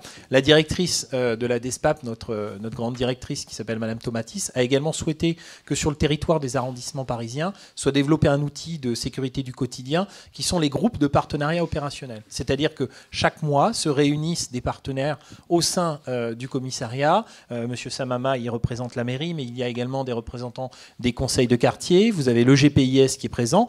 Monsieur Caron y est systématiquement présent, la police municipale aussi, et nous échangeons entre partenaires sur les besoins du territoire en termes de sécurité, de ces deux groupes de partenariat opérationnel. En clair, il y en a un au nord et un au sud. Et également, le GPIS nous a rejoints dans ces groupes de partenariat opérationnel parce qu'il a une activité, il produit une activité, il produit du renseignement aussi sur ce qui se passe dans les patrimoines des bailleurs. Et nous échangeons dans cette instance-là, et nous échangeons également, au-delà des actions conjointes, des renseignements que nous échangeons en réunion publique, il y a également ces échanges quotidiens d'informations entre l'état-major du commissariat et celui du GPIS sur des découvertes de produits stupéfiants, d'objets qui peuvent être éventuellement volés, des regroupements dans telle ou telle cage d'escalier, ou quand c'est pas dans la cage d'escalier, c'est dans le parking. Bref, voilà, d'aller vraiment dans le détail avec eux. Et si vous me permettez, j'en profite, faire un peu de pub pour une unité qui n'en a pas véritablement besoin au commissariat, mais c'est la cellule d'écoute et traitement des doléances, qui elle aussi, la Major Duval, échange quotidiennement avec ou le GPIS, ou les conseils de quartier, ou les habitants, pour justement aller dans le détail, aller au plus près du territoire. Quand je vous parlais tout à l'heure de territorialisation de notre action, c'est que ce que l'on a constaté, il nous manquait une fusée ou un étage à la fusée. Ce matin, quelque chose qui a décollé pour la Lune, je vois derrière vous quelque chose qui est magnifique. Une grande fusée qui a décollé. Nous, on avait une belle fusée qui fonctionnait plutôt bien, mais on avait aussi un problème dans le retour aux habitants. Ah, c'est beau une fusée qui décolle, mais nous, on fait décoller les fusées, mais on le fait plutôt dans le noir, sans allumer la lumière, et les gens ne savent pas ce qu'on fait. Alors, comment on fait savoir aux gens ? Il n'y a pas de réseaux sociaux. Alors je l'évoque auprès de vos élus, mais comment derrière je fais un retour aux habitants des doléances qui sont les leurs ? Il me fallait cette unité, il me fallait cette interlocutrice à la fois de charme et de choc pour aller stimuler certains d'entre vous, pour dire il faut nous appeler, il faut aller vers nous, il faut nous dire, et vous faire un retour aussi sur l'action du commissariat. Et donc moi je vous incite à passer par elle, je vous incite à nous solliciter, parce que encore une fois, l'exemple que vous évoquiez est symptomatique. On construit et on co-construit des affaires qui sont extrêmement efficaces dans tous les domaines avec les habitants. C'est jamais sans les habitants qu'on le fait. Il y a des actions qui sont déterminantes. Je parle des appels 17 en flagrant délit, par exemple, de cambriolage. On ne l'a pas évoqué. C'est un sujet qui baisse sur le 15e. dans votre partie du territoire, ce n'est pas le cas ailleurs, mais sur cette partie ça baisse. On le fait notamment, on fait ces flagrants délits notamment avec des appels 17, avec le concours des habitants. Voilà, on a besoin de ces informations qui circulent vers nous. On a besoin aussi, eh bien, en dehors de l'urgence, qu'on nous dise à cet endroit-là ça se dégrade. Il y a des individus qui viennent, qui s'installent dans notre parking. Ils ont cassé la porte. On a retrouvé un canapé. On a retrouvé des ordures. Ça, c'est pas anecdotique, c'est pas normal. Vous le signalez auprès de la CETD. Donc vous écrivez à l'adresse. On peut les joindre comment surtout? Comment? Ces gens-là, on peut les joindre comment? Alors la CETD, la cellule d'écoute et de traitement des doléances, hors urgence, hein, j'insiste bien, il se passe quelque chose de grave, vous faites le 17. Voilà, ça c'est simple. Pour le reste, pour joindre la CETD, vous écrivez par mail à l'adresse suivante, écoute sans accent et sans S, 15, tout ça attaché, @intérieur.gouv.fr. Derrière, vous aurez un retour systématique et on revient... on vous intègre en fait dans une liste de partenaires et vers vous, on revient très régulièrement pour faire un point sur le problème que vous avez évoqué. On a une résidence rue Olivier de Serres où un syndic nous a écrit une jolie lettre qui servait à rien. On a trouvé des habitants effectivement mobilisés qui nous ont signalé que c'était entre telle heure et telle heure que les gens rentraient dans le parking, que c'était pas toute la journée qu'il y avait une présence. La brigade de nuit est intervenue, est entrée dans ce parking dont effectivement la porte était cassée, pour découvrir 3 jeunes gens installés sur un canapé, en train de conditionner de la matière stupéfiante dans des colis qu'ils nous ont dit être destinés à la maison d'arrêt de la santé, par-dessus les murs pour les renvoyer à certains de leurs camarades qui étaient à l'intérieur. Voilà. Donc, c'est très concret, c'est à partir de ces éléments-là qu'un habitant, en l'occurrence plusieurs, nous ont remonté que l'affaire a été faite. Là, il n'y a pas eu d'appel 17. Tout ça est complémentaire. Le 17 pour l'urgence, il se passe quelque chose, vous entendez les cris de votre voisine dans l'appartement d'à côté, c'est pas qu'un tapage. Elle vous dit aïe, elle dit voilà un autre sujet qui nous tient à cœur, la lutte contre les violences intrafamiliales. Voilà, votre devoir en tant que citoyen, c'est pas de fermer les oreilles et de fermer les yeux non plus, c'est d'appeler le 17. Il y a un tapage, il y a un danger, vous faites le 17, on va intervenir. Et puis, quand c'est hors urgence, vous constatez le lendemain matin qu'il y avait des traces, des dégradations, des choses comme ça, et c'est récurrent. Vous venez vers cette unité, et nous, on reviendra vers vous, et surtout, on interviendra sans forcément qu'il y ait une réquisition de votre part, sans forcément qu'il y ait un appel, ou bien quand il s'agit éventuellement du patrimoine municipal, on va partager l'information avec la police municipale pour qu'on ait une action complémentaire. En plus, vous aurez la chance d'avoir une interlocutrice qui va en général vous rappeler. C'est pas juste une boîte mail avec quelqu'un qu'on connaît pas derrière. Elle a vraiment à cœur de rappeler la plupart du temps. Et ce qui est très important, c'est de circonstancier très précisément, comme on vous l'a expliqué, nous dire c'est tel créneau, ou d'être vraiment précis pour que nous, derrière, on puisse mener des actions qui soient efficaces. D'accord, merci beaucoup. Très bien, d'autres questions? Ma foi, vous êtes assez clair, je pense que c'est... Allez, oui, madame. Oui, deux choses, excusez-moi. Pour répondre à madame, vous parliez tout à l'heure du bruit occasionné par les grosses motos. Ce n'est pas les grosses motos la plupart du temps. Je suis motard, donc je le sais. C'est souvent des motos moyennes qui ont trafiqué plus ou moins leur pot d'échappement et qui font beaucoup de bruit. En général, les grosses motos, ils sont beaucoup plus prudents que les autres. Je reviens sur une question concernant la voirie. Rue Le Courbe, c'est concernant l'évacuation des caniveaux. Quand il pleut, comme aujourd'hui par exemple, il y a beaucoup d'eau qui sont dans les caniveaux, qui ne s'écoulent pas. Et lorsque les autobus, les camions, les voitures arrivent, les piétons sont complètement inondés. C'est des grosses douches et c'est même dangereux parce que quand vous avez justement des personnes un peu handicapées, ils glissent, ils peuvent tomber. Donc je voudrais savoir s'il y a possibilité, est-ce que c'était suite aux travaux qui ont été effectués le cours, mais les caniveaux restent complètement remplis d'eau sur une partie effectivement de la rue Le Courbe. Ça tombe bien, Jean-Yves, adjoint à la voirie, pourra nous répondre sur ce sujet. Rue Le Courbe, hein. Oui. Oui, bonsoir madame. Alors il me faudra une précision plus sur la rue Le Courbe parce que c'est un peu vague. Normalement, ça s'écoule bien. Le problème c'est qu'il y a souvent effectivement on peut avoir un certain nombre de déchets qui s'accumulent dans les caniveaux. Donc avec l'eau, ça s'écoule vers l'avaloir, et quand l'avaloir est bouché, effectivement, derrière, ça se met à couler. Vous me préciserez plus l'endroit en question. Je vérifierai si effectivement on a bien fait la pente. Si on n'a pas fait, il faudra tout recasser, tout refaire, n'est-ce pas, Monsieur Marty? Mais normalement c'est relativement bien fait et ça s'écoule. Il y a effectivement un endroit particulier que je connais bien sur la rue Lecourbe, mais qui est beaucoup plus loin, qui est en allant sur Vasco de Gama, où là on a un endroit très particulier, mais là il faut carrément casser tout le trottoir et on attend les budgets de la ville de Paris pour refaire. Là, c'est un problème récurrent, effectivement, mais c'est pas là que le caniveau, c'est quasiment tout le trottoir qu'il faut rehausser, il faut refaire les moellons, et c'est une opération qui peut coûter entre 500 à 600 000 euros, donc c'est pas pour tout de suite. Pierre-Yves, je suis Fanny Rusticoni, donc tu me connais. L'endroit de la rue Lecourbe, c'est au niveau de la mairie, par exemple au niveau de la station d'autobus, parce qu'en général, il y a très peu de place à cet endroit-là. Et les gens donc sont inondés. Et en plus, souvent un peu plus loin, sur l'autre station de bus qui est du 39 et du 88, c'est devant le magasin bio. Là, c'est très très inondé aussi. C'est des parties effectivement qui...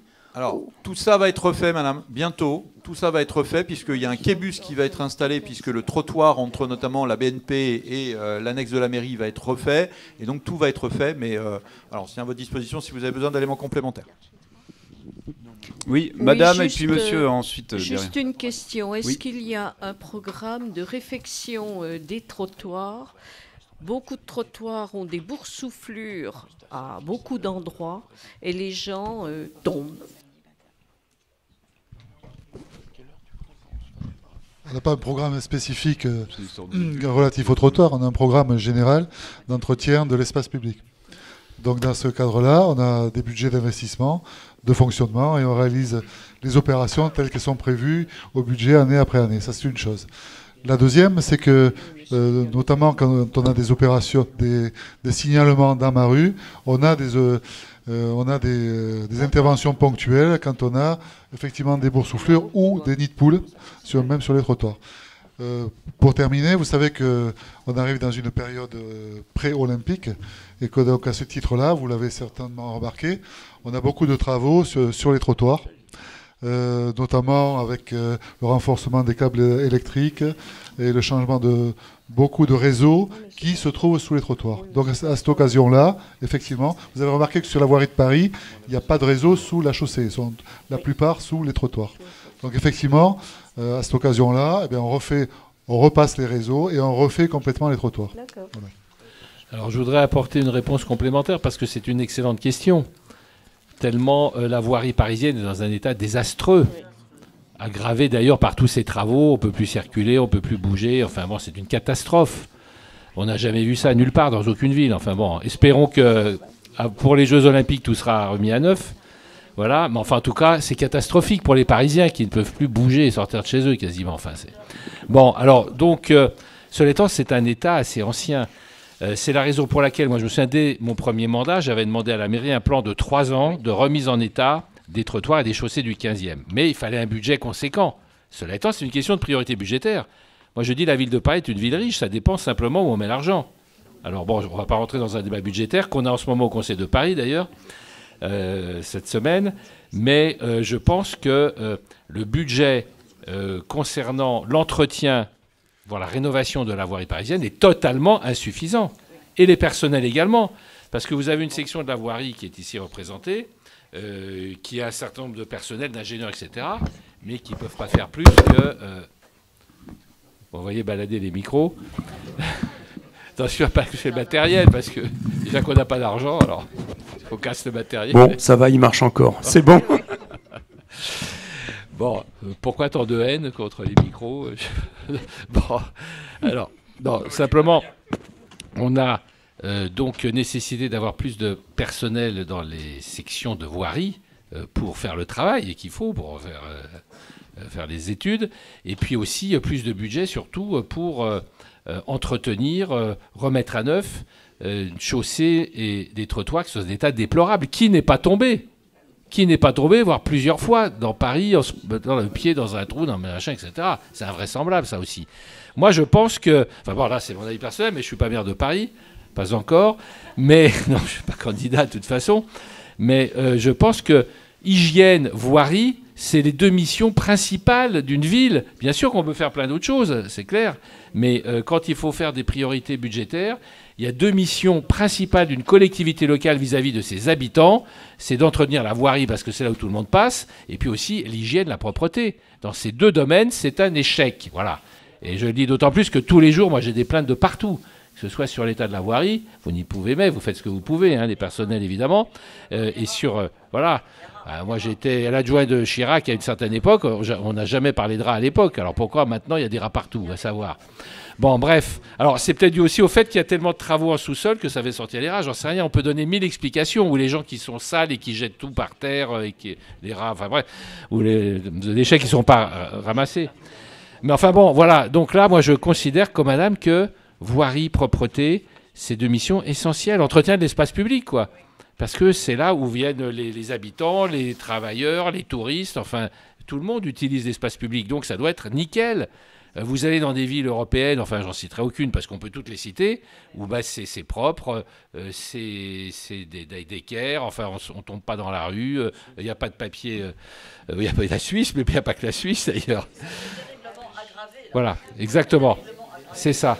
Mais parce que je pense que, excusez-moi de le dire, ce n'est pas une priorité qui est traitée comme elle devrait l'être aujourd'hui. Alors voilà, on dépense l'argent ailleurs. C'est une question de choix politique aussi, de choix de politique publique. Hein. On dépense l'argent ailleurs.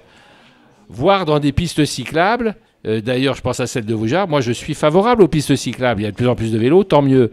Mais il ne faut pas faire pour autant n'importe quoi. Comme la piste Vaugirard, qui coûte extrêmement cher et qui est un non-sens absolu. D'ailleurs, il y a des accidents tous les jours. Hein. Bien sûr, mais c'est extrêmement dangereux. Moi, je conseille à tous les habitants d'éviter la rue de Vaugirard, qu'ils soient à pied, à cheval ou en voiture. Hein. Parce que c'est... Enfin bon, bref, on va pas... Parce qu'on va s'énerver.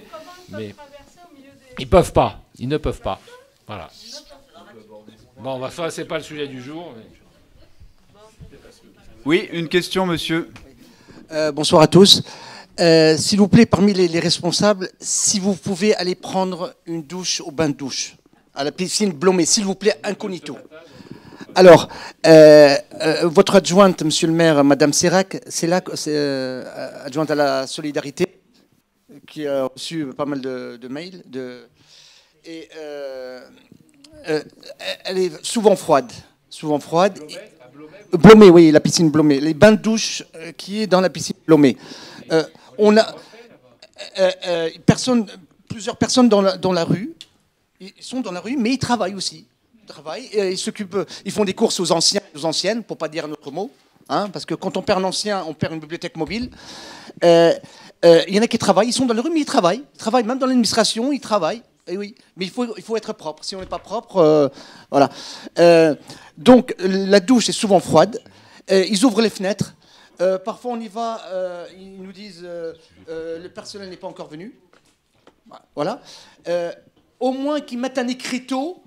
Vous savez, quand vous rentrez dans une plage l'été, il faut aller doucement, commencer par les pieds. Au moins qu'ils mettent un écriteau, commencer par les pieds quand on prend une douche froide, pour éviter l'hydrocution, s'il vous plaît. Mais allez-y, vous, à l'incognito, plusieurs fois. On va écouter en fait, on a un sujet on a un point sur ce sujet, voilà. Juste après. Et donc on va pouvoir l'aborder. Concernant ce qu'a dit Simone, parce qu'elle est bénévole dans plusieurs associations, merci pour elle. On va attendre Henri aussi, l'adjoint va arriver aussi. Comme a dit monsieur le commissaire de police, hein, vous savez, par exemple, moi, personnellement, pour les bosses, j'essaie d'avoir du vernis à ongles toujours dans ma poche. Et entourer les bosses. Parce que ça peut être votre mère, votre père, papy, mamie. Pour entourer les bosses sur le bitume. Oui, les boursouflures, ce qu'elle appelle les boursouflures. Il y a souvent des bosses. Comme a dit monsieur le police, les usagers aussi, ils peuvent. Sauf que c'est pas de dégradation de la voirie, mais non. Non, je plaisante. C'est-à-dire, chaque usager, ils peuvent intervenir avec ses propres moyens. Parce que les pulvérisateurs de couleur, ça coûte cher. Moi, j'ai pas les moyens. Avec du vernis à ongles, j'entoure les bosses ou les rainures et tout. Et comme ça, au moins, ça attire l'attention. Voilà, merci beaucoup. Très bien. Et l'application dans ma rue aussi. C'est une autre possibilité. Mais très bien, effectivement. Mais c'est vrai qu'on se retrouve souvent à slalomer entre les travaux, les trottinettes qui nous écrasent. Enfin, la vie du piéton est quand même devenue rocambolesque à Paris. Parce qu'il m'a été permis d'interpeller la police municipale en vélo. Ils sont très sympathiques. Hein. Ils nous disent que ça dépend de la mairie de Paris, comme vous avez dit tous. Ça dépend de la mairie de Paris. Donc voilà quoi. Bah, oui. C'est comme ça. Alors à notre niveau de conseil de quartier, bon, on va avoir un point de toute façon sur les bains-douches. Il y a d'autres questions sur la sécurité des piétons? Oui. Prenez le micro, oui. Oui, bonsoir à tous. Je suis Christine Vareillon, on se connaît, Vivien. Je voudrais savoir, la nuit, sur cette piste cyclable, est-ce que les vélos ne sont pas obligés de porter un gilet fluo et d'avoir de la lumière? Alors, qui peut répondre à ça? Je ne suis pas vraiment bien placé pour... Sur ces obligations à vélo, elles ont été effectivement densifiées au fur et à mesure. Je ne suis pas un expert de la réglementation, hein. Là je triche allègrement, les nouvelles technologies m'y aident, mais vous avez beaucoup de réponses. Alors, je vous explique comment je triche. Allez, c'est plus simple, ça sert à la collectivité. Il y a un site internet qui est quand même remarquablement bien fait, c'est le site servicepublic.fr. Si vous avez une question, honnêtement, vous allez sur ce site-là, et moi j'y fais souvent référence parce que vous y trouvez les accessoires obligatoires à vélo, madame. Donc je vous dis tout, je suis très transparent et très honnête, c'est quand même la première qualité normalement d'un policier. Et effectivement, sur les aspects visibilité, la nuit pour circuler, c'est dit, le gilet de haute visibilité, tout conducteur ou passager, hors agglomération, donc malheureusement pas à Paris, doit être effectivement porteur. Pour ce qui est de l'éclairage, effectivement, là pour la suite, c'est pareil, les catadioptres, etc., la nuit, ne pas respecter 38 € de verbalisation. A priori, d'après ce site qui, encore une fois, est très bien fait, pour nous, policiers, en revanche, on va aller fouiller dans le code de la route, manifestement, les catadioptres, donc c'est-à-dire les feux avant et arrière des vélos, eux, doivent être obligatoires, en revanche. Peut-être que vous... Est-ce que vous de mémoire, tenir on est intervenu là-dessus. Il y a eu une verbalisation Allô récemment par rapport à la nuit sur les catadiums, comme on dit. Je veux dire, ça n'a pas dû bien se passer avec les agents et j'ai vu passer. Alors après, le code NATAF, je le connais pas. On ne fonctionne pas au code NATAF. Voilà. Non, parce qu'il est difficile en tant qu'automobiliste de pouvoir circuler entre la rue de Vaugirard et la rue Cambronne sans renverser quelqu'un. Donc j'aimerais, moi, ne pas... Vous prenez mon nom, hein, parce que j'y passe souvent, et j'ai failli en renverser encore cette semaine 2. Ah oui. 2 en même temps. Combien et quand? À forte vitesse. Bon, s'il faut en prendre 4, je peux en prendre 4. Si vous voulez, on essaye d'agir parce que, bon, autant on doit être favorable aux pistes cyclables, plus il y aura de personnes en vélo, mieux ce sera. Donc on fait beaucoup de choses aussi dans le 15e là-dessus. Mais là, l'aberration, je le dis dans les services de voirie, qui sont gravement responsables de la situation, même si ce n'est pas eux forcément, c'est une double piste, une piste bidirectionnelle. Vous vous rendez compte ce que c'est qu'une piste bidirectionnelle dans une voie où il y a plein de perpendiculaires? Quand vous prenez la rue de Vaugirard en voiture, comme vous le faites, vous tournez à gauche, que ce soit la rue Cambronne ou ailleurs, c'est extrêmement difficile. Vous devez regarder. D'abord, vous avez des voitures derrière qui vous poussent, donc vous ne pouvez pas vous arrêter de 2 heures. Vous devez regarder à gauche, à droite, et en même temps, vous avez un passage piéton où il y a peut-être un piéton dessus. Donc c'est impossible. Il y a beaucoup d'accidents qui ne sont pas répertoriés d'ailleurs, parce qu'il n'y a pas forcément de blessés, et tant mieux, mais des petits chocs, des conflits d'usage, et parfois des accidents graves, comme la semaine dernière, il y a eu un accident très grave rue de Vaugirard, sur laquelle la police est intervenue d'ailleurs, ce genre de choses, avec Abus. Alors c'est un non-sens. D'ailleurs, vous verrez, des pistes bidirectionnelles, il n'y en a nulle part.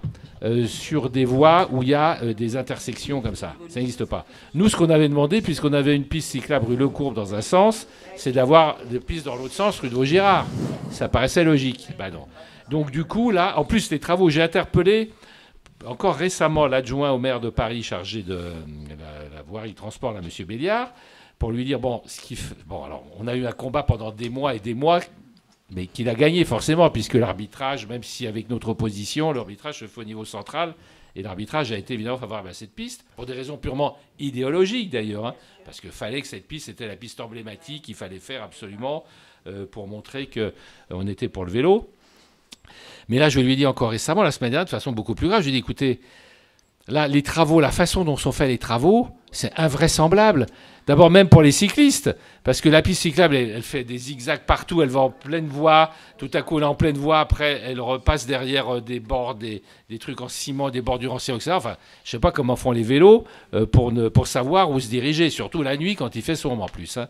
Donc là, je dis, il faut absolument revoir les travaux. Je l'ai dit il y a quelques jours encore, que ce n'était pas possible que les travaux se déroulent comme ça, sans compter qu'ils se déroulent de nuit.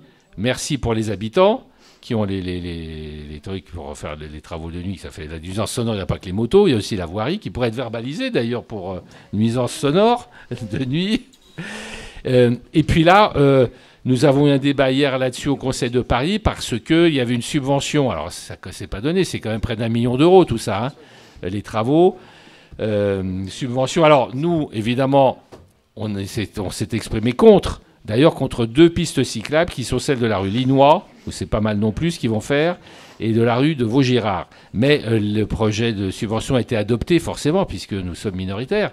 Mais je dis au moins, je voulais attirer l'attention, puisque la décision est prise, et puis voilà, les travaux sont en cours, sur la nécessité de réviser la façon dont les travaux sont faits. C'est hyper dangereux, que vous soyez d'ailleurs en voiture, à pied ou en vélo. C'est un miracle si vous faites la rue de Vaugirard sans avoir un accrochage ou un problème. Hein. C'est miraculeux, quoi. Non, c'est très grave ce qui se passe là. Enfin bon. Voilà. Écoutez, il va y avoir, on va passer à un autre sujet puisque l'heure tourne et que j'ai la lourde tâche d'être le maître des horloges. Je voudrais juste attirer l'attention de la voirie parce qu'effectivement, quand on vient de la rue Leblanc, le station provisoire de bus est juste en face. Et on ne sait absolument pas comment traverser. J'ai récupéré de justesse quelqu'un qui a failli se faire effarper par un vélo parce que la piste cyclable... Rue Maublanc, vous dites? Oui, là rue où Leblanc. la rue Maublanc, Leblanc, oui, excusez-moi, croise la rue de Vaugirard. Oui, d'accord. Là où il y a eu... Non, c'est bien Maublanc, c'est bien la rue Maublanc. Là où elle croise la rue de Vaugirard, où il y a l'arrêt provisoire du 39, c'est horriblement dangereux puisqu'il n'y a plus de feu. Les cyclistes arrivent à toute vitesse, mais comme c'est à angle droit, on ne les voit pas arriver. Moi, j'ai failli me faire surprendre et j'ai récupéré quelqu'un de justesse l'autre jour. Et le cycliste, comme c'est la descente, il va trop vite, il n'y a pas de feu.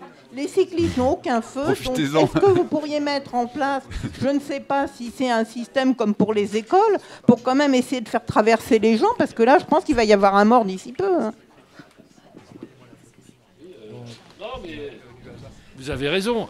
L'intersection Maublanc, c'est presque la pire d'ailleurs. D'ailleurs, vous voyez que les bus parfois peuvent même pas tourner. Il suffit qu'il y ait un camion, une camionnette qui soit garée en infraction d'ailleurs, parce qu'il faut bien qu'ils livrent les pauvres. Ils se garent n'importe comment en pleine voie. Le bus peut pas passer. Donc on se trouve bloqué sur cette intersection qui est très compliquée parce que là, ça vient dans tous les sens. Hein. C'est effectivement. Donc oui, bien, c'est ce qu'on a énoncé, intersection par intersection, mais. Voilà. Non, mais madame, j'ai bien noté votre demande. Je vais intervenir dès demain auprès de la mission vélo pour ce carrefour Maublanc, Vaugirard. Sachez que c'est la mission vélo directement, donc la mairie centrale qui gère ces travaux. Mais dès demain, en tant que gestionnaire, nous allons intervenir. Et rue de la Bégoult aussi, là. Voilà. C'est ça. Toutes les traversées Vaugirard. Je suis bien au courant, madame, pour plusieurs raisons. Parce que je donne pas parce que je suis gestionnaire. Mais aussi cycliste, donc je sais parfaitement de quoi vous parlez. On va passer, merci, on va devoir passer au point sur la précarité. S'il vous plaît, c'est un sujet important aussi. Merci à la voirie, merci aux 2 commissaires du coup qui étaient là. C'était juste pour la voirie. Dernière question pour la voirie, oui. Voilà, tout à fait. C'était pour attirer l'attention sur le problème de la rue de la Bégroute. La partie entre la rue Le Courbe et la rue de Vaugirard, le trottoir est très étroit. Il y a une piste cyclable. Et le problème, c'est qu'il y a beaucoup d'enfants dans ce coin parce qu'il y a les écoles. Donc, on sait qu'on ne peut pas mettre un séparateur de la piste cyclable parce que je crois qu'il n'y a pas assez de passages de cyclistes. Est-ce qu'on pourrait mettre plus de pictogrammes? Il y a toute une partie devant la clinique où il n'y a pas le pictogramme cycliste, il n'y a pas les pointillés. Et le problème, c'est que comme il n'y a pas de séparateur, en principe, enfin très souvent, c'est emprunté par les motos. Ce qui fait que comme le trottoir est très étroit, on descend sur la chaussée et on se fait happer par une moto qui vient par derrière. Oui, je connais bien le sujet, puisque effectivement, j'y passe 2 fois par jour, matin et soir, donc je connais bien le problème. Oui, on va renforcer la signalisation horizontale. C'est noté. Merci. En tout cas, la voirie devrait avoir un service d'écoute, un petit peu comme la police. Écoute et doléances. Les doléances, c'est sur des verres principalement. Sur la rue Maublanc, je peux apporter des précisions. D'abord, c'est une rue qui s'est effondrée, il faut le savoir. Qui s'est effondrée donc à 2 reprises d'ailleurs. Il y a aussi un effondrement d'ailleurs à l'intersection Vaugirard-Maublanc, il y a eu des travaux aussi. Et la rue, en bas de la rue Maublanc-Péglès, ça s'est effondré. Donc il a fallu déjà la refaire. Deuxièmement, je pense qu'elle s'est effondrée aussi parce que c'est comme par hasard depuis qu'il y a 3 lignes de bus qui passent quand même. Souvenez-vous, avant il y avait 1 ligne de bus. Donc j'ai demandé à la RATP d'organiser une réflexion qui aboutit d'ailleurs, je pense qu'on va vous les présenter bientôt, pour qu'il n'y ait plus que 2 lignes de bus qui passent sur la rue Maublanc, voire une. Non, c'est 2, c'est ça 2. Et que du coup, il y a une ligne de bus qui sera obligatoirement amenée à passer rue Abbé Groult, parce qu'on ne peut pas la faire passer rue Cambronne, et Convention, c'est trop loin. Mais on ne peut pas laisser passer 3 lignes de bus dans les 2 sens sur une rue aussi étroite et qui s'effondrent régulièrement. Enfin, il y a un problème quand même, c'est pas possible.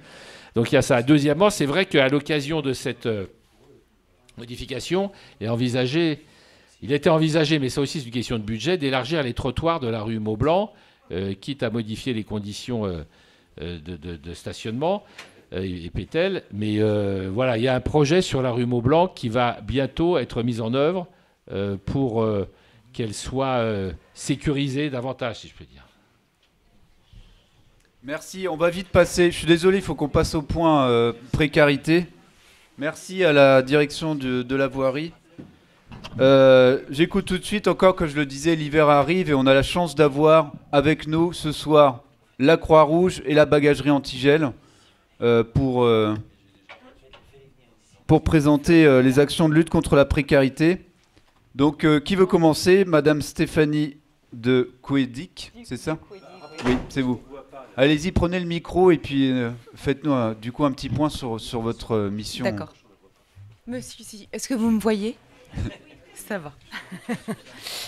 Je suis responsable des maraudes à la Croix-Rouge dans le 15e. Donc on organise des maraudes 2 fois par semaine pendant toute l'année. Qu'il fasse beau, pas beau, voilà. Toute l'année on essaie en tout cas de marauder le lundi et le jeudi pour aller à la rencontre en fait des personnes qui sont à la rue dans le 15e. Et notre mission première, c'est créer du lien social et écouter ces personnes qui parfois n'ont parlé à personne dans la journée. Et donc c'est créer du lien et en priorité, on n'est pas là pour faire de la distribution. On est en distribution d'urgence si ils ont besoin d'un duvet, donc on peut donner un duvet ou quelques vêtements chauds ou des kits hygiène par exemple. Et sinon, on les oriente vers des structures dans le 15e qui peut les accueillir pour ensuite avoir un suivi plus particulier. On est en contact avec les autres acteurs de l'action sociale dans le 15e, comme par exemple le Médecins du Monde ou l'association Aurore, à qui on peut faire des signalements pour ensuite il y ait des suivis plus poussés pour faire des papiers ou faire des démarches administratives. Voilà ce que je peux vous dire. Sinon, on est en lien avec le SAMU social également. On a des maraudes de renfort, autant l'été sur le plan grand froid et l'hiver sur le plan canicule. Donc voilà, vous pouvez voir aussi des maraudeurs qui circulent le dimanche pour aller à la rencontre des personnes qui nous sont signalées par le 115. C'est en fait, oui, pardon, j'ai pas précisé, on ne fait des maraudes que le soir et elles sont véhiculées dans le 15e. Donc des maraudes véhiculées, c'est ça dans le... Exactement, des maraudes véhiculées. Oui, j'ai une question, là, vous parlez des maraudes. Vous avez au bout de la rue des Frères Morane et de la Cour-Hiver, vous avez une petite place sur laquelle il y a une tente qui est là depuis des lustres. Qu'est-ce qui est prévu pour ces gens qui sont dans des situations assez précaires? Et j'ai l'impression que depuis quelques jours, maintenant il y a une installation de tables, de chaises et tout ce qu'on veut sur cette toute petite place. Alors je sais bien que c'est pas l'idéal, mais Je sais. Vous, Croix-Rouge, Bien sûr. vous n'enlevez pas, du moins, vous n'enlevez pas, vous n'avez pas de En fait, ce n'est solution, pas notre rôle, vous n'avez pas votre rôle. bien sûr, d'abord. Mais le SAMU, le 15, le SAMU le social, 115, il on bouge fait pas non plus. on appelle parfois le 115 quand les personnes nous disent voilà, on aimerait avoir une mise à l'abri ce soir. Et parfois, il y a des possibilités. Si la personne elle arrive à se déplacer, elle va toute seule dans le lieu où elle peut être hébergée le soir. Et si la personne ne peut pas se déplacer, le 115 passe. Parce qu'il voilà mais là, il n'y a pas de. Enfin, nous, on ne peut rien faire à notre niveau, au niveau de la Croix-Rouge. Je suis désolée. Mais. Non, en revanche, ce que je peux dire là-dessus, c'est qu'effectivement, vous avez constaté, comme dans tout Paris d'ailleurs, qu'on a de plus en plus d'installations, de campements sauvages, de plus en plus étoffés d'ailleurs. On me montrait encore des photos là, à Montparnasse, à l'instant, d'un campement qui s'étend à Montparnasse. On a partout, dans le 15e, et partout dans Paris.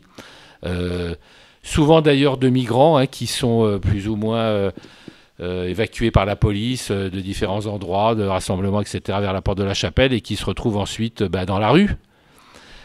Sur cette intersection, d'ailleurs, on va refaire ce carrefour. On va le refaire parce que c'est une espèce de carrefour de zone industrielle, là, c'est immonde. Donc on va le refaire, avec Morane, Croix-Niver, etc. Il y avait 2 tentes. Alors il y en a un qui est parti. Oui, maintenant c'est revenu. Mais nous n'avons pas la possibilité d'employer la coercition. Voilà. Puisque déjà le délit de mendicité a été supprimé du code pénal il y a une 30aine d'années.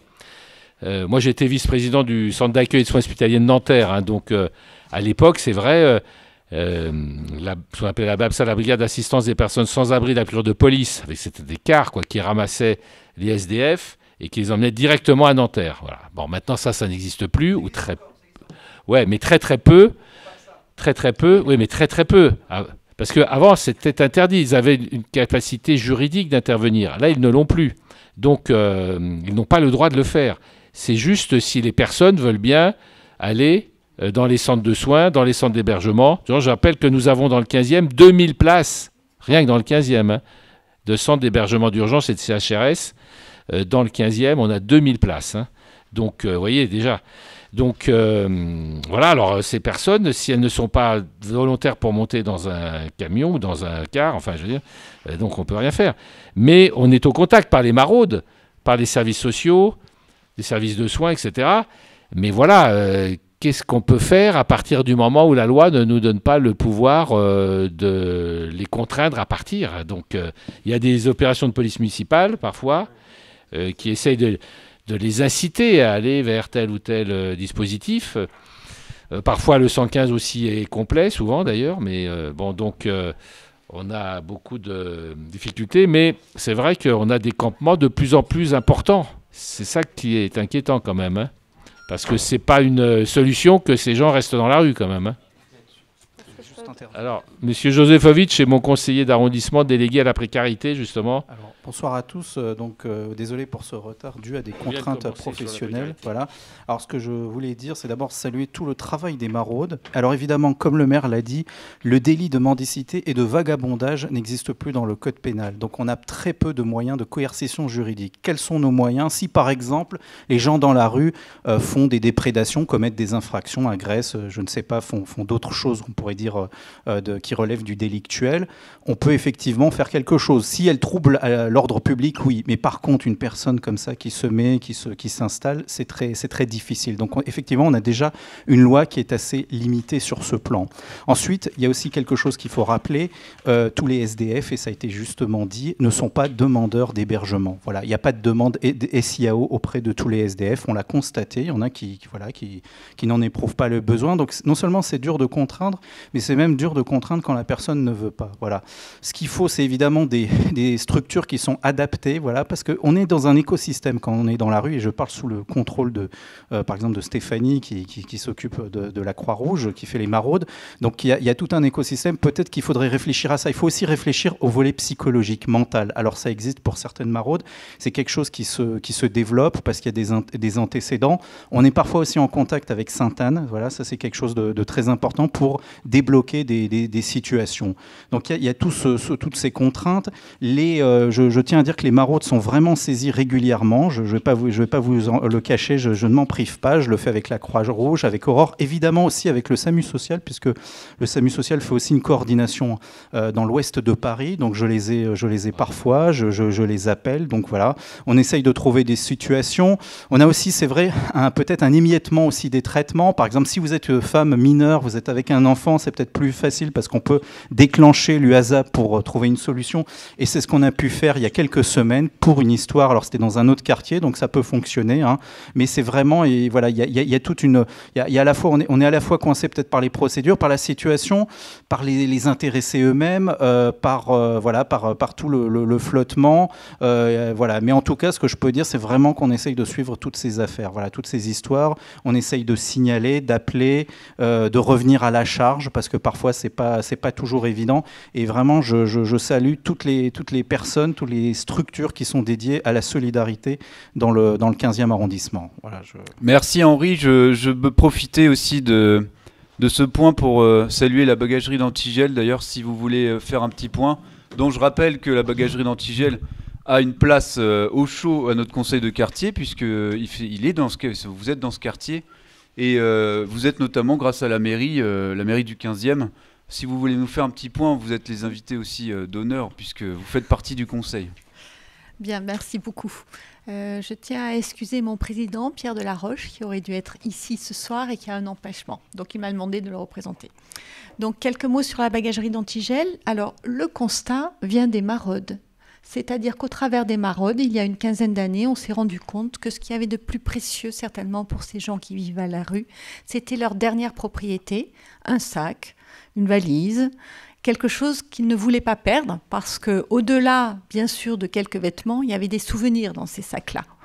Et du coup, il y a eu toute une réflexion pour essayer de savoir, finalement, où mettre ces bagages et cette dernière propriété. C'était le moment aussi où, finalement, dans les gares, tout ce qui était, en fait, consigne était en train de fermer. Il y avait Vigipirate et autres. Et donc, où mettre ce bagage ? Et du coup, il y avait vers les Halles, effectivement, une bagagerie. On s'en est inspiré il y a une douzaine d'années, puisque maintenant, la bagagerie d'Antigel a effectivement 12 ans. Nous sommes à l'angle de la rue de Javel et de la rue Le Courbe, 230.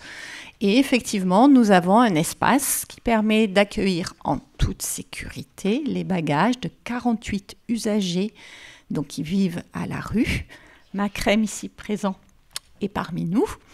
Et effectivement, nous sommes 90 bénévoles pour pouvoir permettre d'ouvrir et de les accueillir. Alors, nous ne sommes pas seulement une consigne, puisque nous sommes ouverts le matin, 2 heures, le soir, 2 heures.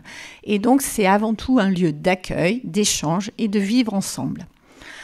La proposition que l'on fait est donc très restreinte, puisqu'il s'agit de garder des bagages. Et donc, en fait, nous sommes en étroite collaboration avec beaucoup d'associations dans le 15e, puisqu'effectivement, les usagers chez nous sont connus d'autres associations. Alors, je peux citer effectivement De Paul, parce que là, c'est un centre d'accueil où on peut laver son linge, se laver également. On peut citer aussi Montparnasse Rencontre, on peut citer la Deuxième Marche, des tas d'autres associations qui offrent des services un peu différents des nôtres, mais avec lesquels on collabore étroitement. Voilà ce que je peux dire un petit peu rapidement. Et peut-être que Macrème veut dire quelque chose à propos de la bagagerie, puisqu'il en bénéficie. Oui, allez-y. Très bien. Ouais, c'est très efficace, il y a un suivi. Merci pour Antigel. Merci pour les donateurs, merci pour les partenaires, merci pour tout. Quoi. Ouais. Top. Eh ben, c'est la mairie qui vous donne cet espace. Alors non, nous payons un loyer, mais effectivement, nous sommes soutenus par la mairie du 15e, par la mairie de Paris, par la DRIL, par la Fondation Notre-Dame aussi. Et effectivement, au départ, c'était à proximité de 3 paroisses, donc Saint-Lambert de Vaugirard, Saint-Jean-Baptiste de Grenelle et Saint-Antoine de Padoue. Donc en gros, on a régulièrement des quêtes dans ces paroisses, on fait un gospel qui recueille de l'argent, enfin on ne manque pas d'idées. Et parmi nos bénévoles, nous avons même une personne qui essaie de trouver des donateurs, enfin voilà. Parce que ce que j'ai parlé de notre objet principal, c'est garder les bagages. Donc les bénévoles sont là pour tenir des permanences. Mais à 90 bénévoles, on a énormément de compétences. Et donc, effectivement, on est amené à faire beaucoup d'autres choses. Voilà, et notamment chercher, effectivement, des moyens. Ce que je pourrais ajouter, si vous m'y permettez, quand même, c'est qu'au-delà de garder les bagages, il y a une nécessité, c'est remettre le pied à l'étrier dans notre société. Et donc, nous avons quand même 2 emplois. Donc, notamment un travailleur social qui est là pour essayer d'animer un certain nombre donc, de visites, sorties au musée, au cinéma, en plein air bien sûr. Et puis également un travailleur social qui accompagne plutôt d'un point de vue administratif à retrouver des papiers, à débloquer un dossier, ainsi de suite. Très bien, bravo. Et comment vous sentez cet hiver qui vient? Alors pour l'hiver qui vient, voilà. Oui. Simone est là pour me souffler. Parlons d'hiver solidaire. Donc ça, vous êtes sûrement nombreux à connaître, mais effectivement, il y a à peu près une 50aine de paroisses au niveau de Paris qui, effectivement, pendant la période hivernale, vont ouvrir et débloquer un certain nombre de couchages pour accueillir ces personnes. L'accueil se fait donc à partir de 19h et jusqu'au lendemain avec un petit déjeuner. Et il y a un vrai accompagnement et ça marche réellement bien parce que ce sont des toutes petites structures, c'est entre 3 à 7 personnes accueillies à chaque fois. Et il y a un élan pour essayer de les faire sortir de la rue parce que bien évidemment, le sujet, c'est sortir de la rue. Nous, sur nos chiffres, depuis 12 ans, on est à peu près à 40% de personnes qui sortent de la rue et qui nous ont quittés par le haut, avec un toit, avec un travail, peut-être aussi un retour dans leur pays, voire dans une province, ainsi de suite. Non, je voulais juste rajouter quelque chose parce que tout à l'heure, quelqu'un a dit c'est difficile de joindre le 115. Alors si vous voyez des personnes qui sont à la rue et que vous souhaitez appeler le 115 et que vous n'y arrivez pas, il y a une application du SAMU social de Paris et vous pouvez faire un signalement depuis votre téléphone. Et donc dans ces cas-là, ils font passer une maraude de nuit et donc ils peuvent établir, faire un état sur la partie sanitaire et sociale des personnes. Voilà, monsieur le commissaire rappelait qu'il y a une co-construction de la sécurité, il y a aussi une co-solidarité. Nous, les riverains, nous avons aussi un rôle pour orienter sur toutes les personnes qu'on peut trouver parfois dans des situations difficiles. Anthony, vous avez peut-être un petit mot. Oui, simplement 2 choses que je souhaitais rajouter. La première sur la présence des SDF dans la rue qui avait été évoquée. Il y a malgré tout toutes les semaines, monsieur le maire l'a dit, des opérations qui sont menées en partenariat entre la police municipale et la DPE, la direction de la propreté de la ville de Paris, pour justement, à minima, vous avez compris que d'un point de vue juridique, on a été assez contraint, mais à minima, nettoyer l'espace et proposer aux personnes à la rue d'aller dans un abri. Ils le refusent souvent, mais à minima, ce qu'on peut faire et qu'on fait systématiquement toutes les semaines, partout dans le 15e, on nettoie l'espace, on va à leur rencontre et on leur propose effectivement de rejoindre un abri en complément des maraudes qui sont menées par la Croix-Rouge. Et la deuxième chose que je souhaitais évoquer, c'est une association qui est très investie sur le 15e et dans Paris, qui a été mentionnée tout à l'heure, c'est Aurore, qui a ouvert dans le 15e arrondissement il y a 1 an et demi, mais qui a un espace qui a été inauguré officiellement récemment par le maire. C'est un espace de solidarité et d'insertion, un ESI à Clos-Feuquières, qui est un très bel espace. J'ai passé une après-midi là-bas avec la directrice à la rencontre des personnes qui étaient hébergées, avec plusieurs choses qui sont faites. De la distribution alimentaire tous les jours auprès de tout le monde. Il y a des personnes à la rue, il y a des travailleurs pauvres, il y a des personnes qui sont sans papier. Bref, il y a énormément de repas qui sont distribués, environ 200 par jour. Il y a une halte de nuit avec la possibilité de dormir sur place. Alors les places sont limitées, il y a une petite dizaine seulement de lits disponibles, mais il y a la possibilité pour un certain nombre de personnes de dormir sur place. Il y a la possibilité d'avoir une boîte aux lettres. Il y a 7500 boîtes postales dans cet espace pour des gens qui sont à la rue et qui doivent recevoir du courrier de la part notamment des services sociaux ou autres. 7500 boîtes postales pour tous ces gens-là. Et il y a un accueil de jour qui est fait tous les jours de 8h à 18h, le week-end un peu plus tard jusqu'à 19h, mais donc un accueil de jour pour se doucher. Vous évoquiez, monsieur, la possibilité de se doucher. Voilà un espace qui permet aux personnes, notamment à la rue, de se doucher facilement. Distribution de petits-déj, des accompagnateurs sociaux aussi, et une permanence juridique avec une personne spécialisée pour accompagner sur les questions juridiques toutes les personnes à la rue. Voilà, je souhaitais simplement souligner en complément de ce qui a été dit, l'action d'Aurore et notamment dans cet espace de solidarité et d'insertion avec le Feuquières. Alors je l'ai inauguré récemment. Effectivement, c'est un ensemble très intégré de tous ces services pour les personnes à la rue. Mais je rappelle que nous avons 2000 places. C'est énorme, hein, d'hébergement de diverses natures, hein, sous divers statuts, dans le 15e pour les personnes de la rue. Ce que je veux dire aussi, c'est que bon, nous avons malheureusement, il y a quelques années, perdu un centre social. Nous avions 2 centres sociaux dans le 15e pour accueillir justement ces personnes aussi. Un peu comme celui qui vient d'être décrit là, excellemment par Anthony. L'OSMC Asile rue Vigée-Lebrun et puis un autre rue de Lavre, pas très loin d'ici. Celui de la rue de Lavre continue à fonctionner, mais plus celui de la rue Vigée-Lebrun. Pour différentes raisons, il a dû fermer il y a quelques années. Nous avons fait en sorte qu'il réouvre. Donc on aura ce 2e centre social qui va réouvrir, alors le temps que des travaux soient faits, sur la rue Bargue, Bargue-Falguière, place Kandinsky. Nous avons trouvé des locaux et la ville de Paris d'ailleurs va y investir. Ce sera le seul centre social de toute la mandature qui sera budgété et créé, hein, pour lequel le budget a été obtenu. Donc il sera dans le 15e et donc bon, il faut le temps que ça se mette en place. Mais je pense que ce sera très utile parce que ça permettra comme ça d'avoir un centre social rue de Lavre, c'est-à-dire vers le bois de Grenelle par là-bas, Maude-Piquet, et un autre endroit, donc vers Falguière, vers le tout au sud du 15e, où il y a aussi beaucoup de problèmes de ce type. Et ça permettra de... Plus les ESI qui ont ouvert, il y a celui-là, mais il y a aussi un autre à Montparnasse, enfin bref. Je ne vais pas voir le détail de toutes les structures, mais enfin on a quand même beaucoup de structures. Moi je me souviens, pendant mon premier ou mon 2e mandat, on a ouvert un centre d'hébergement tous les ans, hein, tous les ans dans le 15e. Hein. Ce qui veut dire, d'ailleurs, je ne m'en réjouis pas, ça veut dire qu'il y a une précarité depuis des années qui augmente et qui est de plus en plus grave d'ailleurs, hein, de plus en plus importante. Et il n'y a pas de quoi se réjouir, mais on essaie de suivre quoi, avec l'accompagnement social dans ce type de structure. Bien, merci. Oui. Vite fait, s'il vous plaît. Allez-y. L'autre bonne nouvelle, c'est que la Croix-Rouge a organisé un karaoké jeudi dernier soir à l'ancienne gare de l'ancien tramway, rue Vaugirard 397 bis. Donc à partir de l'hiver, elle peut confirmer, madame. Vous êtes sûr que c'est la Croix-Rouge? Oui, elle a organisé un karaoké et donc à partir de l'hiver, un vestiaire. Et dans 2024, il y aura... Bien sûr, vous avez raison. Il s'agit d'un ancien garage qui est sous la petite ceinture ferroviaire et qui a été donc désaffecté comme garage et qui a été racheté par la Croix-Rouge. En fait, oui. On a gagné un appel à projet, en fait, la Croix-Rouge au niveau du national. Concession de la ville, oui. Oui, le tiers-lieu. Donc il va y avoir, voilà. Et il y aura une boutique chez Henri qui va ouvrir au mois de janvier 2023. Et la boutique chez Henri, c'est en fait une boutique de seconde main. C'est peut-être de ça que vous vouliez parler. Oui, donc on sera étape par étape. Ils vont faire beaucoup de... Il va y avoir pas mal d'activités. Un coworking. On travaille beaucoup dessus avec la Croix-Rouge. Le projet est maintenant au point.